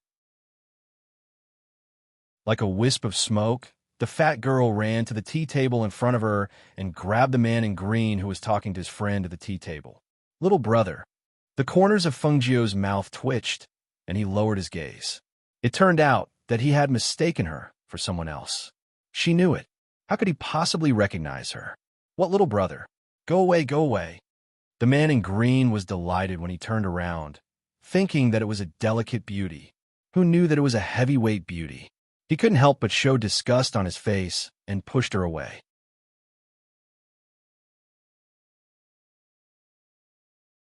Chapter 1920. Ah, ah. Several cries of alarm rang out. Once the panic cries rang out, it attracted the attention of everyone on the street. Among the cries of alarm, one came from the fat girl, another came from the shopkeeper of the tea stall, and the last one came from the Yang family head who had rushed over from a distance and witnessed the scene. Bang! Hiss! The sound of a heavy object falling to the ground rang out, followed by the sound of gasp. For a moment, the scene fell silent. Everyone's eyes widened as they stared in astonishment at the fat girl lying on top of the old woman. As for the old woman who had fallen to the ground, other than the sound of a gasp, she could not even make a sound of alarm or cry for help. Had she been crushed to death? Everyone's hearts trembled, and they were all dumbfounded for a moment. No one reacted and stepped forward to help the fat girl up. It was the fat girl who had fallen to the ground who regained her senses first and hurriedly got up. "Granny? Granny, how are you? Are you all right?" I didn't do it on purpose. I didn't know I would crush you. She stood there helplessly, her eyes red from anxiety and worry. Tears welled up in her eyes. She wanted to step forward to help the old woman up, but she was afraid that she would use too much strength and hurt the old woman again. Fengjiu lay on the ground and gasped, feeling extremely uncomfortable from being crushed. She paused for a moment before exhaling. She was then helped up by the Yang family head and the fat girl who had rushed over. "Granny, are you all right?" The Yang family head glared at his daughter. "Little girl, look at yourself. If you're looking for someone, just look for someone. Why did you knock down an old woman? This old woman's bones are usually very weak. If you break them just by sitting on them, I like to see what you're going to do." The fat girl lowered her head and said softly, "I didn't know I would bump into someone. It's all that person's fault for pushing me so hard just now." As she said that, she turned around to look for the young man who had pushed her, who knew that he had already run away when he saw that the situation was not right. Unable to find her, the chubby girl bit her lips and tugged at her father's sleeve, saying, "Father, let's bring this old granny home. Let the doctor take a look at her and see if she's hurt anywhere. All right, I have some medicine for internal injuries here. You can give it to Grandma." As she spoke, she rummaged through her space ring and found a pill for treating internal injuries. She held the pill to Fengjiu's mouth and said, "Granny, don't worry. If you suffer from internal injuries, you'll be fine after taking this pill. It's okay if you don't recover. Come home with me. My father will take care of you. Come, take this pill first." Fengjiu stared at the chubby girl who was about to stuff a pill into her mouth. He felt his scalp go numb. This fat lass looked normal, but why was her behavior so abnormal? Hearing his daughter's words, Patriarch Yang's eyelids twitched. Glancing at his daughter, who specialized in deceiving him, he secretly shook his head, sighed, and stepped forward. "Waiter, don't mess around. Put the pill away." This silly girl, she didn't even look at the grade of the inner core. She actually took it out and gave it to an old woman without saying anything.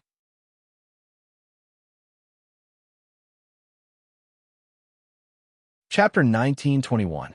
Someone come. Take this old lady to the Rinshin Hall in the city and ask Dr. Hong to examine her injuries. Before he finished speaking, he was stunned by his daughter's actions. "Father, don't trouble yourself. I'll carry the old lady there. I knocked her down, so I have to take responsibility." The chubby girl bent her back to Fengjiu without saying anything. While Fengjiu was still stunned, she directly carried her on her back and ran to the medical hall. Being carried by a girl and running, Fengjiu was also dumbfounded. What the hell is going on? She looked at the chubby girl under her, thought for a moment, and said, "Chubby girl, put me down. I'm not injured." "No, people under me will definitely be injured. I'm afraid your ribs are broken, so I have to check," the chubby girl said. Even though she was carrying a person, she was still running as fast as flying.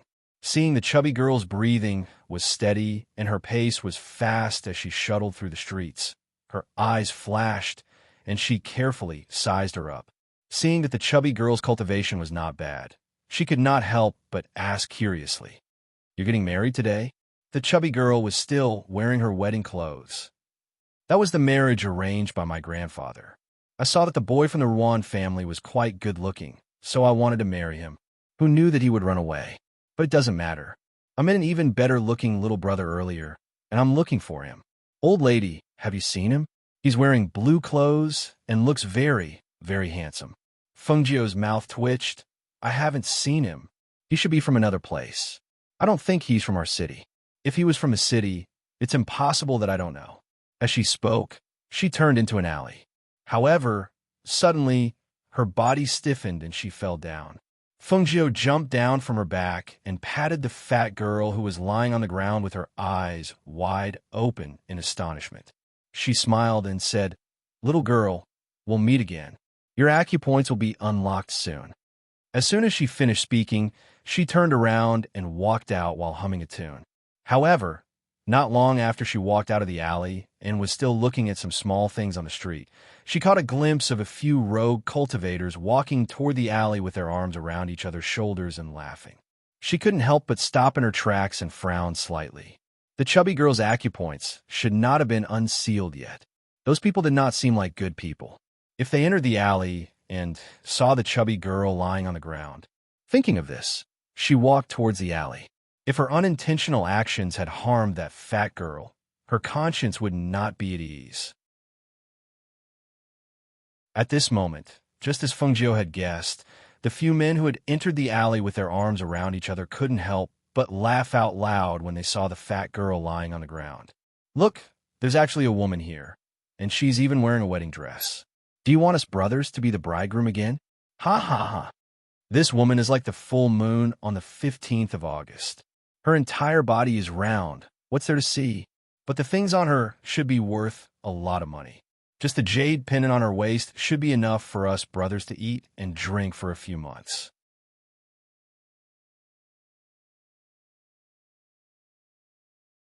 Chapter 1922. TSK. So what? Let's take her belongings first, then kill her and throw her into a corner. Who would know that we did it? One of the men said viciously as he stared at the fat girl's belongings. Look at the items on her body.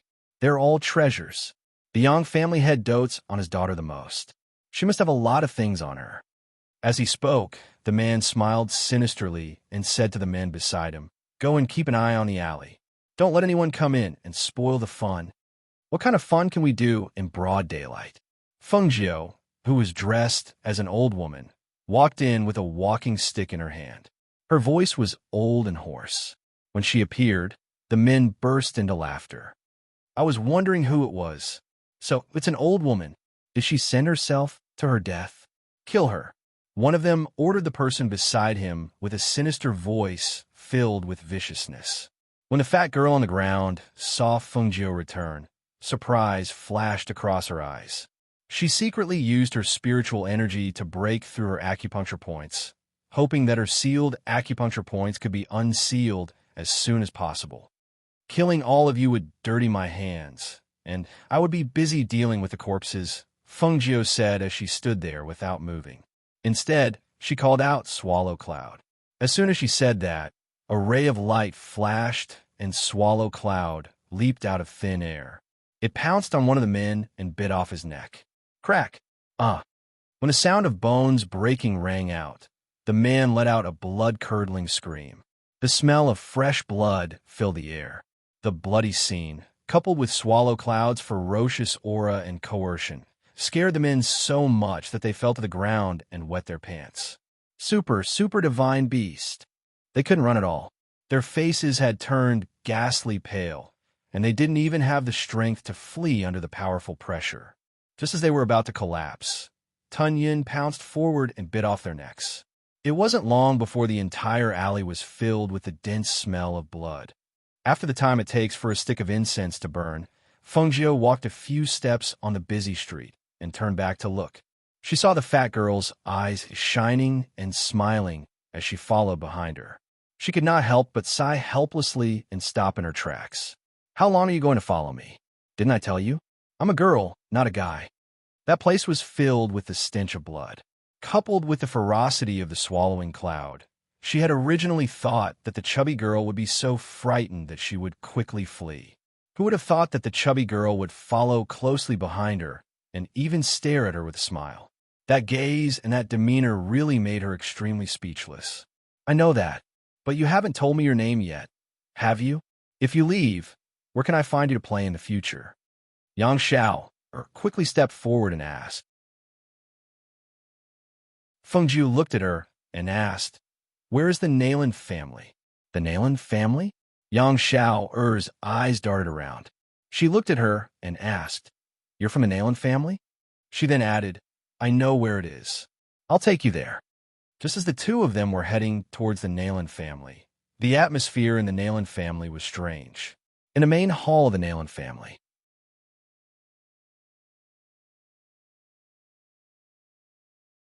Chapter 1923. The Nalen family's head and his youngest son looked at each other, feeling puzzled. He paused for a moment before asking, Young master, who are you waiting for? If it's someone from my residence, I can send someone to call him over. No need. The person I'm waiting for will be here soon. Xin Yuan Mo sipped his tea and said, Hearing this, the Nayland family's head and Nayland Zian were startled. The person they were waiting for will be here soon?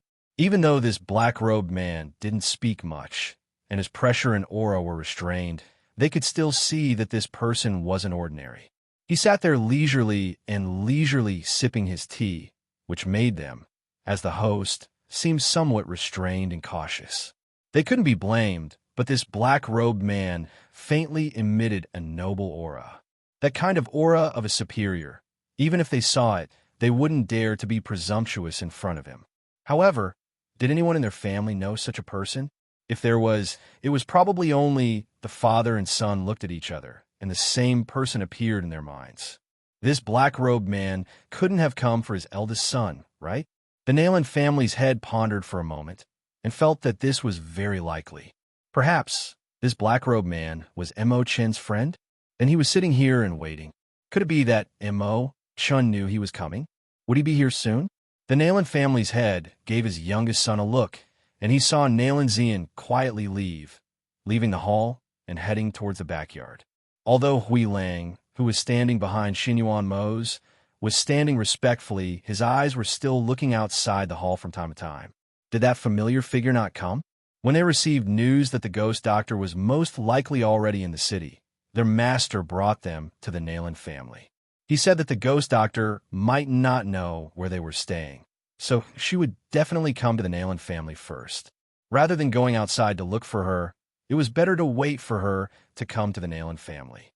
However, they had been sitting here for a while, but they didn't see young Master Mo Chun. Could it be that he was traumatized by being thrown into the brothel by their master that day?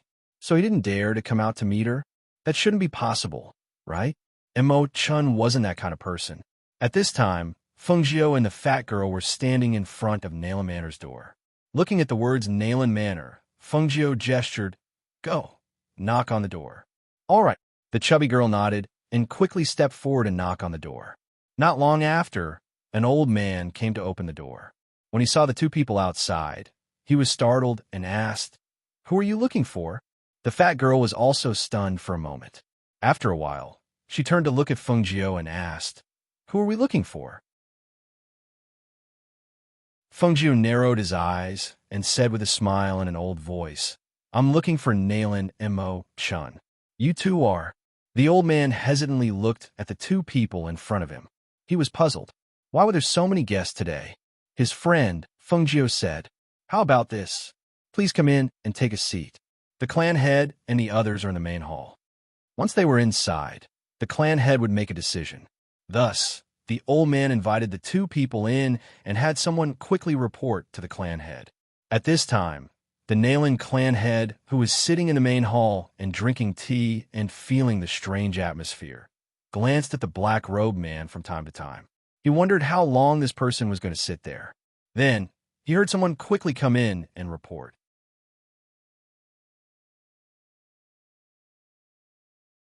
Chapter 1924. Hearing this, the Nayland family head's first reaction was, "Why is there someone else here? It can't be another freak, right?" Just as he was about to speak, he saw from the corner of his eye that the black-robed man sitting to the side finally put down the teacup in his hand and looked up. Seeing his gaze, he couldn't help but chuckle. "My eldest son hasn't returned for a long time. Maybe some of his friends have come to pay a visit." As he spoke, he ordered the people outside the hall, "Quickly invite them in." Xinyuan Mo's listened and didn't say anything, but his gaze had already moved outside. Hui Lang, who was standing behind him, also looked outside with some joy in his eyes.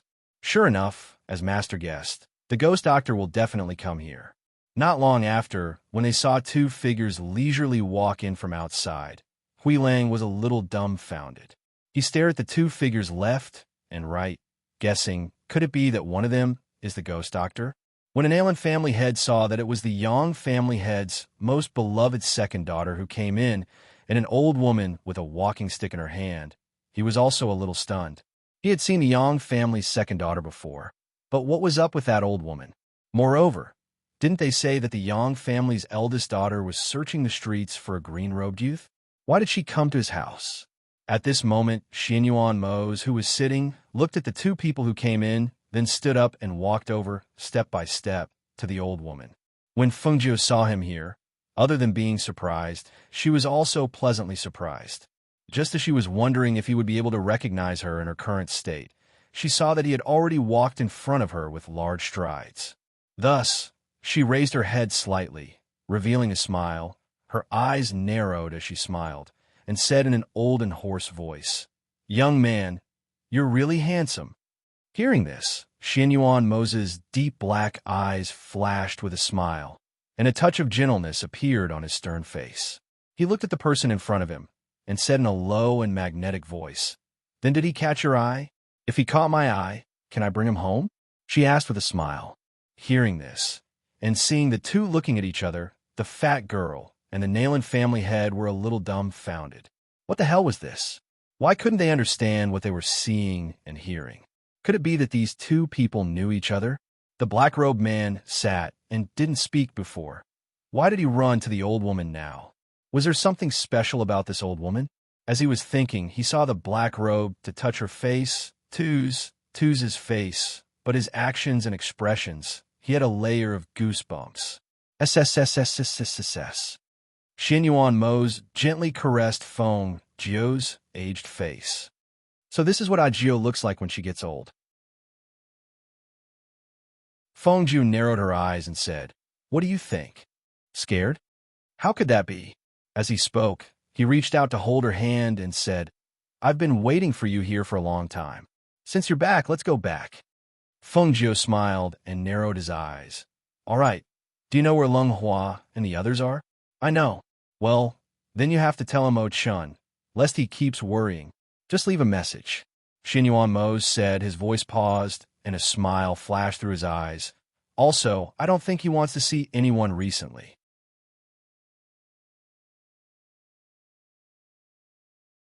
Chapter 1925. Let's talk as we walk. He held her hand and said. Feng Jiu smiled slightly. "Okay, I'll tell Nayland family head." Thus, Xianyuan Mo held her hand and walked forward, arriving in front of Nayland family head, who had a complicated gaze. "Nayland family head, I'm Feng Jiu. I wonder if Chun has mentioned me to you?"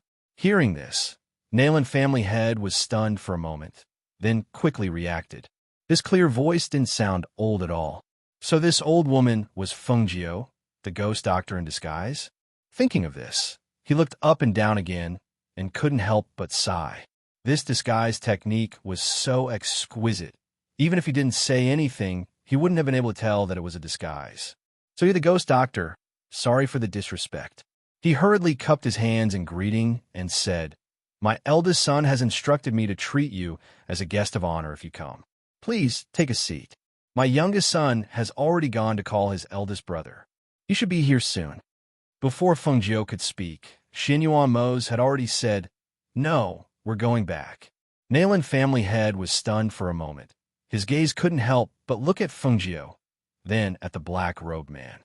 So, this person was waiting for Feng Jiu here? Could it be that after asking for so long, he didn't say who he was waiting for? Feng Jiu glanced at Xianyuan Mo, his eyes smiling, and said to Nayland family head, "Then I'll have to trouble Nayland family head to tell him Chun that I've arrived. I'll invite him for tea another day." "So it's like that. That's fine. I'll let him know later." Saying this, Nayland family head looked at Yang Shower and asked, "How did this Yang family's second miss?" "Oh, that's because I met her on the road. I didn't know where the Nayland family was, so she said she would bring me here. Later, I'll have to trouble the Nayland family head to send someone to send her home." Feng Jiu looked at the chubby girl and then glanced at the excited Hui Lang. "So that's how it is. No problem. I'll get someone to send her back later." The Nayland family's head nodded and said. Yang Shower shouted, "I'm not going back." She ran to Feng Jiu's side and grabbed Feng Jiu's clothes tightly with her chubby claws. She looked up at him angrily and said, "I don't want to go home. I want to follow you. Besides, you said on the way that you have a lot of good-looking people there. I can go and have a look." Xianyuan Mo saw that Feng Jiu didn't dislike the chubby girl, so he didn't push her away. Instead, he let her go to Feng Jiu's side and waited for her to deal with the matter herself. After Hui Lang heard the chubby girl's words, his expression couldn't help but become strange. He looked at the chubby girl, then looked at Feng Jiu, and then lowered his head to look at himself. It's over. This ghost doctor wants to matchmake this chubby girl. Although he wasn't as handsome as his master, he wasn't bad either. If this chubby girl took a fancy to him, would he be forcefully sent to her by the ghost doctor? Thinking of this, he moved his feet and quietly retreated outside. Regardless of anything else, it was better for him to hide first. Otherwise, if she really took a fancy to him, he would cry but have no tears. When an Allen family head heard this, he was also startled. Then, he shook his head and smiled. This young family's second miss really dared to say anything.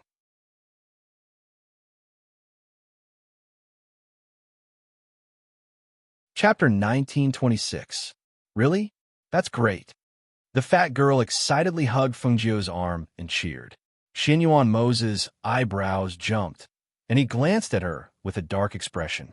Let go. Fengjiu didn't say anything, but he couldn't help but shout. When the fat girl heard this voice, she instinctively let go of Fengjiu's arm and stood to the side. She couldn't help it. That person's face was dark, and his aura was very scary. She was scared just by looking at him. Let's go, Xinyuan Mo said to Fengjiu and let her out. Wait. She smiled slightly and looked at Nalan family head. Nalan family head, can I borrow a room? Let me change my clothes?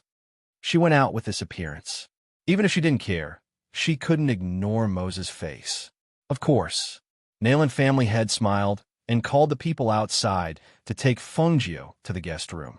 Xinyuan Mo wanted to stop her, but seeing her look, he didn't say anything and let her go.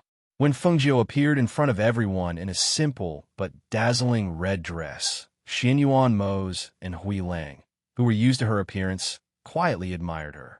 Nalan family head's eyes flashed with amazement and surprise. He didn't expect that in less than half an incense stick's time, she seemed to have changed into a different person. Moreover, she was such a beautiful woman. Seeing Fengjiu at this moment, he finally knew why the information he had collected at that time described this woman as a peerless beauty. Her appearance and temperament were indeed unmatched and stunning. The plump lass was overjoyed when she saw this and couldn't help but pinch her round waist. What she saw was her slender waist after changing into women's clothing. Her waist was so thin that it would take two of them together to fit her round waist. She didn't think that she was fat before, and she never envied the waists of her sisters at home. But now, looking at her fleshy waist, she suddenly felt inferior. Let's go, Fengjiu said to them. After bidding farewell to the Nalan family head, he held Xinyuan Mo's hand and left. He couldn't help but sigh as he watched the man and woman leave. They were so outstanding and matched so well. He had originally thought that his eldest son wouldn't have a chance. However, it seemed that this was a case of mutual affection. It seemed that his son wouldn't have a chance. Oh, right. Why hadn't his youngest son returned after so long? Don't tell me I'm trapped in that formation again. Thinking of him, he hurriedly shouted, Men, someone come quickly. Go and see if the second young master is. Before he could finish his words, he flicked his sleeves and hurriedly walked out. Forget it. I'll make a trip myself. In the backyard of Mo Chen's courtyard, Mo Chan was lying on a soft couch and reading a book. He knew that someone had broken into the outer courtyard's formation, but he didn't pay attention to it. His younger brother and younger sister ran to him every 2 to 3 days. He really didn't have the energy to deal with them. Therefore, he set up a soundproof barrier while setting up the formation. He also changed the formation so that it wouldn't hurt people. It would only trap people inside and couldn't get out. No matter how they shouted inside, he wouldn't hear them here. He was happy with the peace and quiet.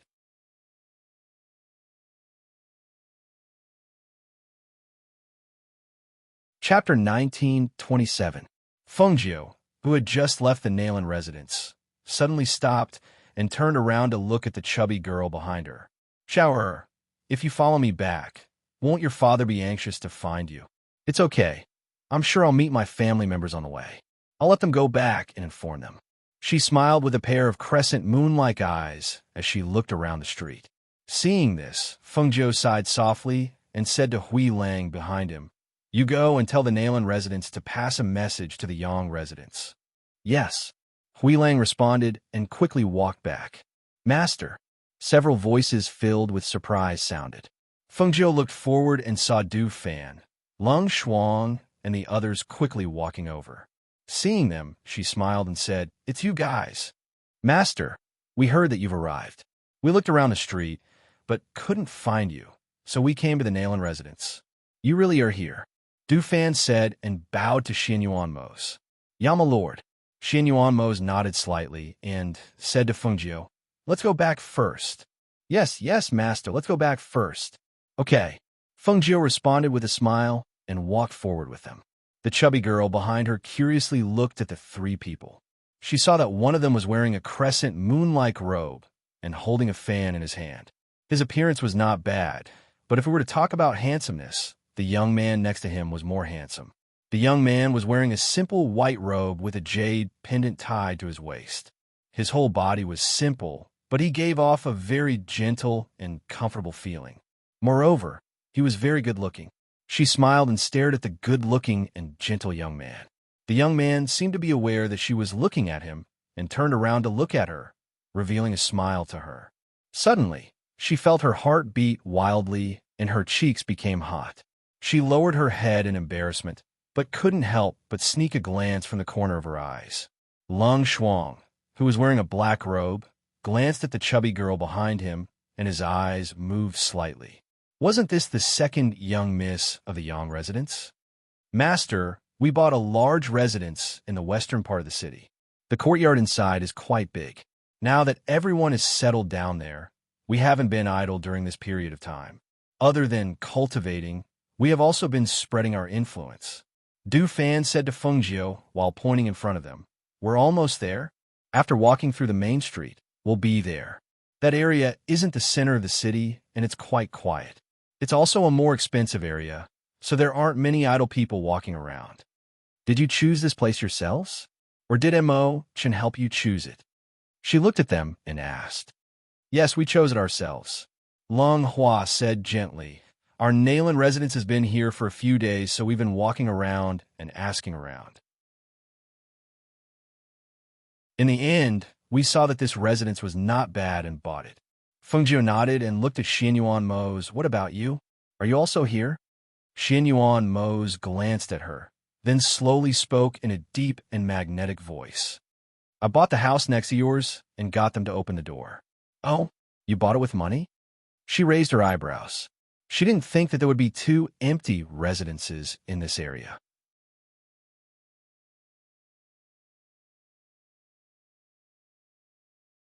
Chapter 1928. Hearing this, Fengjiu finally understood. So, she had used pills to exchange for it. That was normal. After all, in this kind of place, money might not be able to buy what one wanted. However, pills were different. Let's go. Let's go home." She smiled slightly and held his hand as they walked forward. Not long after, they saw two neighboring residences. The two residences were connected together and took up a large area. One of the residences had the two words Feng Residence written on it, while the other had the words Ling Residence written on it. Ling Residence? Fengjiu was slightly surprised and looked at Xin Yuan Mo's beside him. He never thought that he would use the name Ling Mohan to set up a residence here. It's just a name. Let's go. He led her towards the Feng Residence. Du Fan and the others opened the door first. Once they entered, Fengjiu saw that there were arrays set up in the residence. Furthermore, it was Du Fan's work. Looking at the arrays, she nodded to herself. After not seeing them for a long time, it seemed that Du Fan's arrays had improved. Yang Xiao who was following behind them, did not see it. She only followed them and occasionally looked at the gentle youth. The more she looked, the more she felt that this youth was good-looking. This subordinate greets master. The sudden sound caused Yang Xiao to come back to her senses. She looked forward and saw 8 handsome men standing in front of her and bowing to Fengjiu. Looking at the 8 people's handsome and outstanding appearances, she could not help but think in a daze. So there really are a lot of good-looking men here. Let's go in and talk. Fengjiu indicated. After entering, he paused and glanced at Yang Xiao, who had been looking at the Lung Hua, and could not help but smile. "Xiao Yang Xiao came back to her senses and looked at Feng Jiu. What is it? The Feng Wei and the others looked at the fat girl and thought, where did Master bring such a fat girl back? Who do you think is the most good-looking person here? She looked at her with a teasing smile. Yang Xiao glanced at the crowd in embarrassment. She lowered her head and played with her fingers. She said softly, they're all good-looking. At least, the people here were better looking than the pretty boy from the Ruan family that she had seen before. I see. Feng Jiu's eyes flickered, and he asked with a smile, then pick one from here to accompany you around the residence. Who do you think is the best companion? Hearing this, the 8 Phoenix guards were stunned. What did this mean? This. Yang Xiao hesitated for a moment. His gaze swept across the crowd, and he took small steps to Leng Hua's side.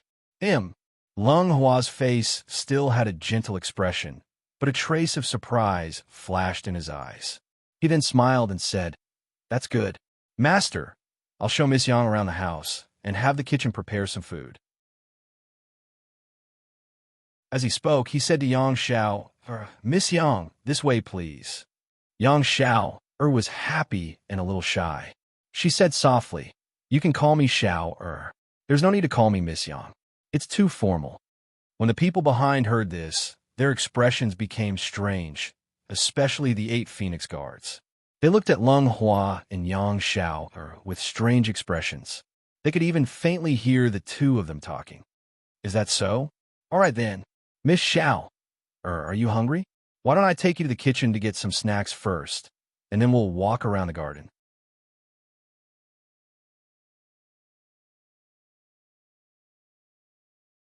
Chapter 1929.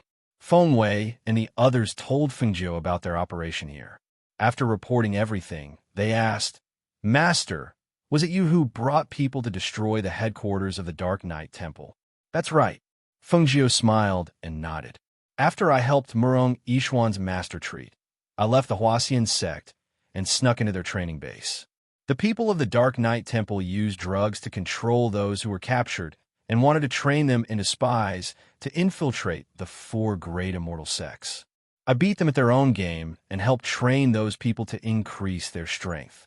In the end, I gathered them under my command and brought them to destroy the headquarters of the Dark Knight Temple. After the matter was settled, I let them disperse and called them out when I needed them in the future. Everyone listened to her speak casually and explain the matter simply in a few sentences. However, they knew that it probably wasn't that easy for her inside. The Dark Knight Temple was a large force here, and there must be layers of checkpoints inside. She was able to destroy the headquarters of the Dark Knight Temple, probably because the other party underestimated the enemy. By the way, I also discovered something in there. When she said this, she looked at Xianyuan Mose, who was beside her. Seeing her look, Xianyuan Mose's eyes moved slightly and asked, What is it? I saw Han Rong there. She spoke, her voice slightly heavy.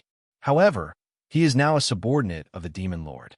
He has taken over a body and entered the demon path. Moreover, whether it is my Phoenix dynasty or Xianyuan Empire, everything that happened a while ago was instigated by him. Han Rong. Xianyuan Mose's eyes darkened and his face turned cold. I didn't expect him to still be alive.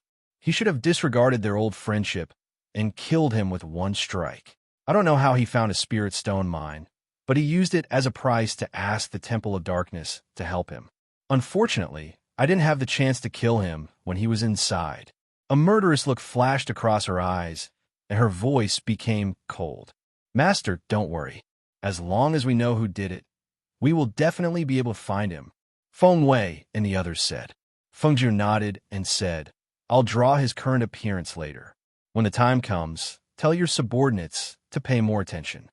The 8 Phoenix guards looked at each other and said, Master, there's one more thing we need to tell you. Feng Jiu looked at them and waited for them to continue. Half a month ago, we received news from the family head. They have already left the valley with the Phoenix guards and returned to the Phoenix dynasty. They said that although the imperial palace is gone, their home is still there. Their ancestors have lived there for generations. They plan to rebuild the Feng Manor and take root there. Speaking to this point, Luo Yu paused for a moment, then said, "The family head and master said that even if they want to avoid the world, they cannot avoid it forever. If those people dare to offend them again, they will fight it out with them. This time, they must protect the Feng Manor well and will not allow anyone to destroy it." Hearing this, Feng Jiu was slightly taken aback. He had an indescribable feeling in his heart. That's right. Their ancestors had lived there for generations. How could they just abandon it like that? No matter how strong the enemy was, no matter how afraid they were of being injured, could they just keep avoiding it? They couldn't. Not only would she not avoid it, but they also wouldn't.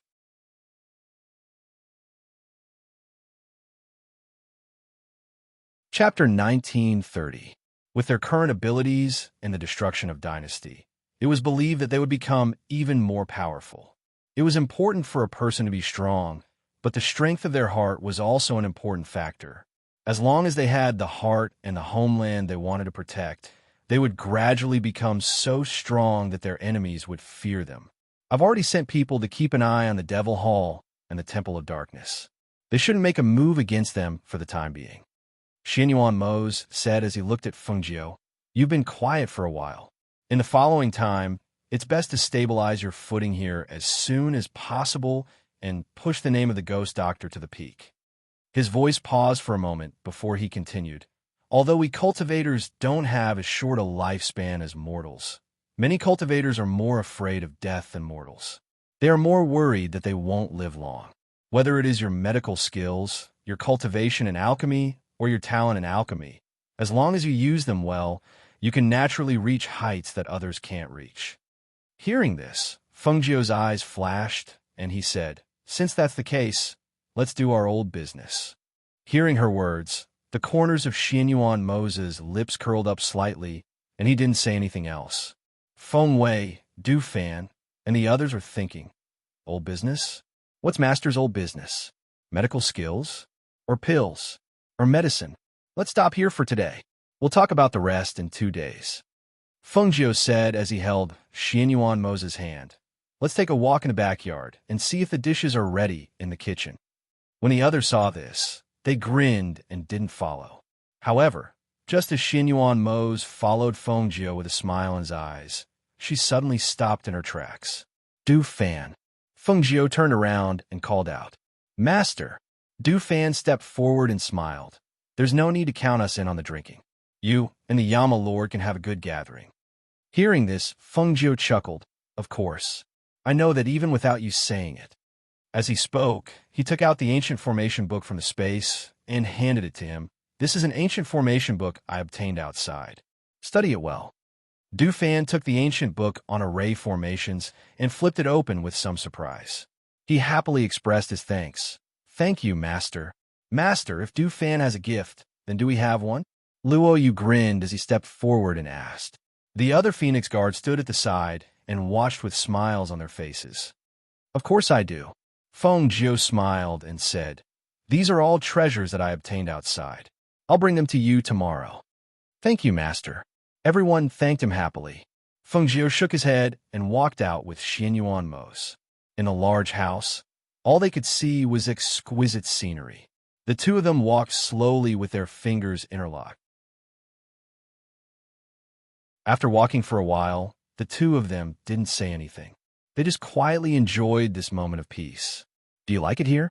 Xianyuan Mose asked as he stopped in the middle of a flower bush. "Yes, it's very good here. I can see that they spent a lot of effort decorating it." She leaned on his shoulder and hugged him with one hand around his waist. "Say, when we get married in the future, let's decorate and design our own home."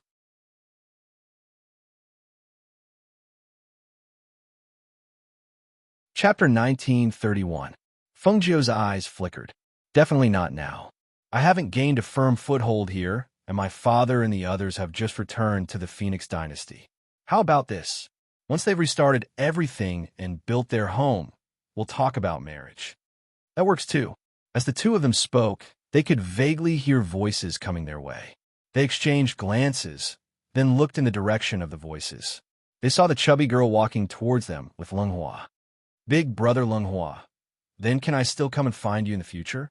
No. Can I come and find big sister Feng?" Since Master brought you here, he naturally allowed it.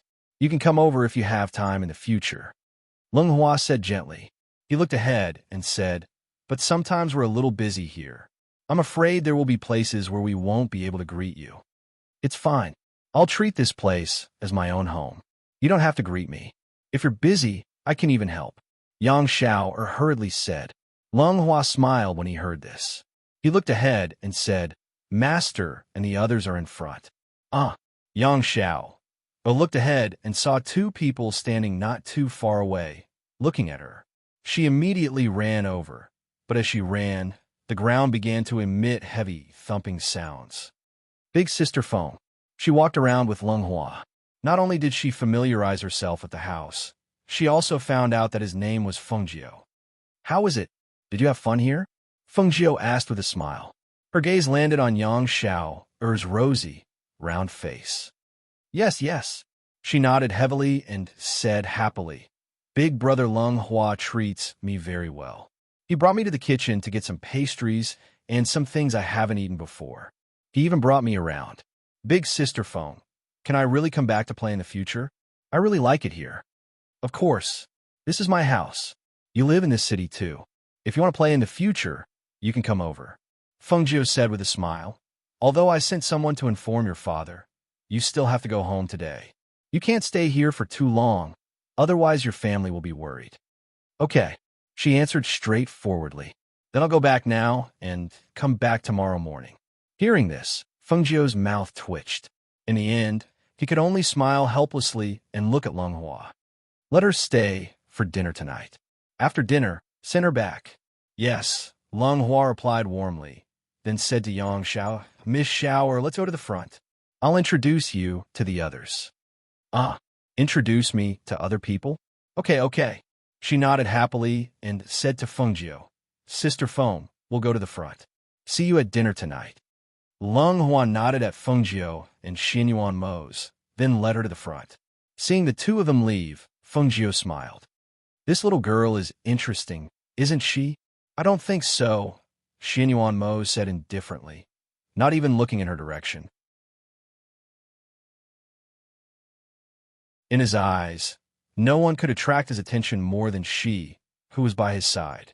On the other side, in the Yang residence, the Yang family head, who had lost his daughter because he was looking for her, anxiously paced back and forth in the hall after returning home, looking outside from time to time. He had been back for a while, but his daughter hadn't returned. Where'd she run off to?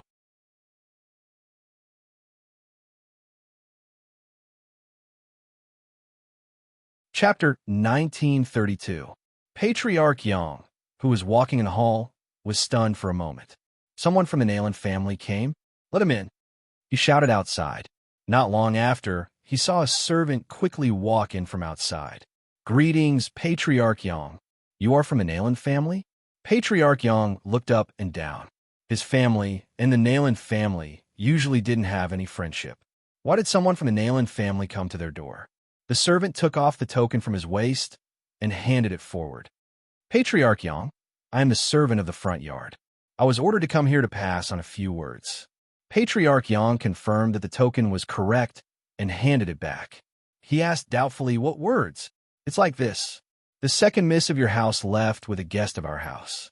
She should return home later, so you don't have to worry. The servant quickly said, a guest of your house? Patriarch Yang was startled when he heard this. Why would my servant leave with a guest of your house? Who is your guest? Is it a man or a woman? Will my servant be in any danger? Where did they go? Listening to him ask several questions in a row, the servant's eyelids twitched. He said, this little one doesn't know. I just came to pass on a message to tell Patriarch Yang not to worry. Patriarch Yang trusts people, so there shouldn't be any problems. This little one has already passed on the message and will return first. Patriarch Yang frowned as he watched the servant leave. He returned to the main seat and sat down upon her. Why did his daughter leave with someone? She couldn't have left with a man, right? This girl was really too worrisome. She was deliberately making him worry at home. Thus, ever since the manservant left, he had been wandering around the house, waiting. Even when the sun had set, his daughter still hadn't returned. Seeing that the sky was getting darker, he thought about how his daughter had gone out with someone and hadn't returned even though it was already so late. He couldn't sit still at home. No, I have to go to the Nayland family and ask. He asked someone to prepare a sedan. When he was about to go out, he suddenly heard a familiar voice. Father. He turned around abruptly. Waiter? He quickly walked there and looked at his daughter from head to toe. Child, where did you go? Why are you back so late? Don't you know that Daddy will be worried at home? As he spoke, he sniffed and frowned. You even drank? Hee, Father, your nose is so sharp. But I didn't drink too much. I only drank 2 cups. Yang Xiao said happily, Today, I went to Sister Feng's house to play. Her house is really beautiful. Daddy, I want to go there again tomorrow. What big Sister Feng? Where did Sister Feng come from? The Yang family head frowned as he asked. His gaze swept across the crowd and landed on the white-robed young man. And who are you? Lung Hua stepped forward and bowed, smiling warmly. Yang family head, this one's surname is Lung. I was ordered by my master to bring your daughter back. Daddy, he is Lung Hua's older brother. Yang Xiao held her father's hand as she spoke. Her crescent moon-like eyes beamed as she looked at the gentle and handsome young man. Who is your master? He frowned. Who was this person? Who was his master? Was there anyone in this city that he didn't know?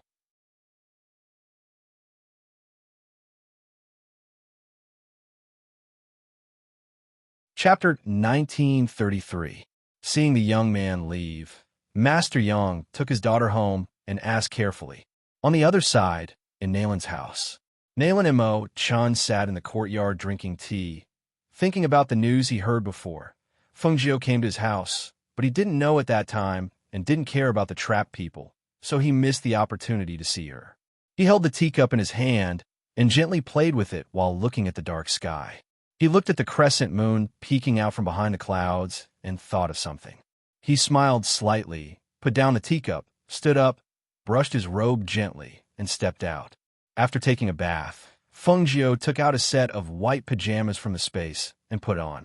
She didn't have a chance to wear it outside, but in her own place, she could wear whatever was comfortable. Xinyuan Mose sat in the courtyard drinking tea. When he heard the door open and saw her wearing the strange clothes and walking out with her hair dripping with water, his eyes flashed slightly. Come here. He reached out his hand and called. Feng Jiu put her hand in his and walked forward 2 steps before she was pulled over. She turned her body and sat on his lap. The small bath towel in her hand was also taken and used to wipe the water droplets at the end of her hair. His movements were very gentle and his expression was serious. He used a trace of spiritual power in his palm, and after a while, the wet hair became dry again and softly draped behind her back. He quietly stroked her waist with one hand and pinched her left and right. Before Feng Jiu could say anything, she heard a low voice in her ear. Your waist has become thinner. Feng Jiu glanced at him and saw that his cold face was full of seriousness, as if he didn't have any other thoughts. However, that pair of black eyes was deep and serene. After stroking twice, he didn't let go of his hand. He even put his chin on her shoulder and began to move his other hand. Her mouth twitched slightly and said, This is the first time I've seen someone take advantage of me so openly. Hearing this, Xinyuan Mose's lips curved slightly and his voice was a little hoarse. I want to check other places to see if you've lost weight. He turned her body, one hand around her waist, the other moving up from her waist to her shoulder. He turned her face to him. Looking at the teasing smile on her face, he leaned over domineeringly and kissed the red lips of his dreams. Their lips touched, sometimes gentle and careful like a treasure, sometimes domineering and aggressive, as if to swallow her up. Their lips and tongues played, saliva mixed together, extremely lingering. His hand, which was originally on her shoulder, had slipped into her clothes and was rubbing and caressing her gently. It was as if he wanted to melt her into his body. Feng Jiu let out a soft groan. She wrapped her arms around his neck and passionately responded to his plundering in a large courtyard. There was no one else except the two of them. It was quiet all around, and only the sound of their breathing and soft groans could be heard. After being separated for a long time and not seeing each other for a long time, once the passion was ignited, it was uncontrollable.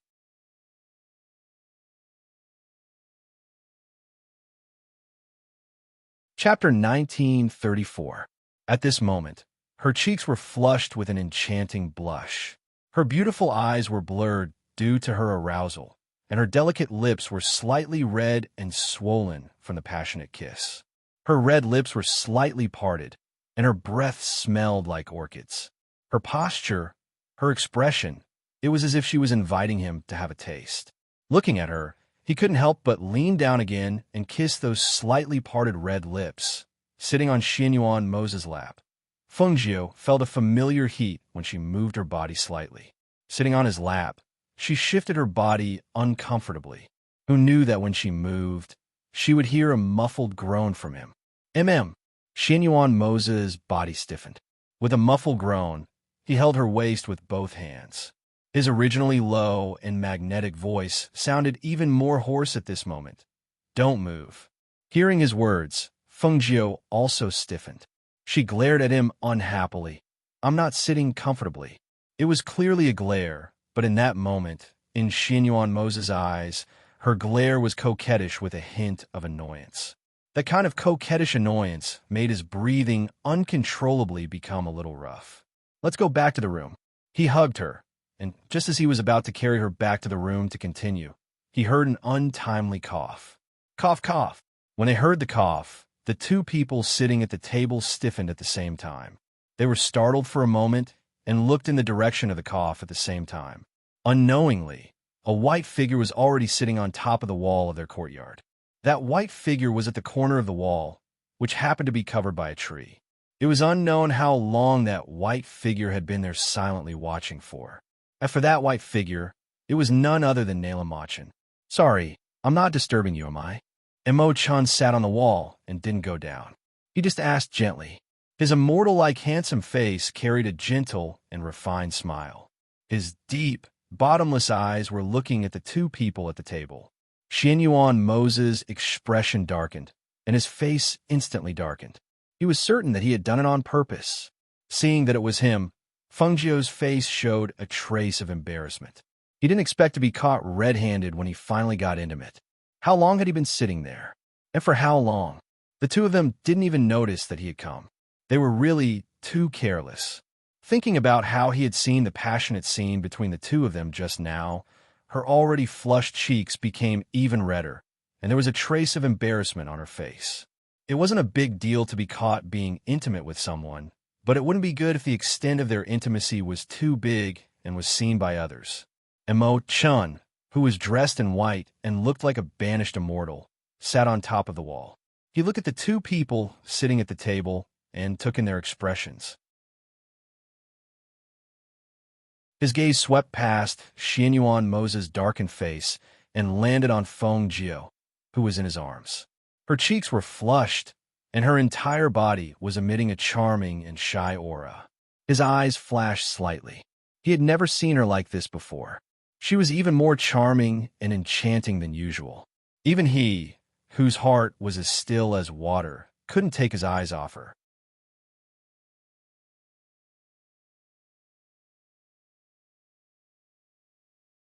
Chapter 1935. She reached out and hugged Fengjiu tightly in her arms. She lifted her sleeves to cover her face, which was different from her usual charming and enchanting appearance. At the same time, she asked coldly, "What are you doing here? I heard that Ajio is back, so I came to take a look and catch up." Emo-chin's voice was gentle. He smiled as he looked at Xianyuan Mose, who was sitting at the table. It seemed that he had no intention of leaving. Fengjiu pushed Xianyuan Mose's sleeves aside and looked at Emo-chan, who was sitting on the wall. "I didn't see you when I went to your house today. I wanted to ask you out for a drink in 2 days. I think tonight's night is pretty good," Emo-chan said as his smiling gaze fell on Xianyuan Mose.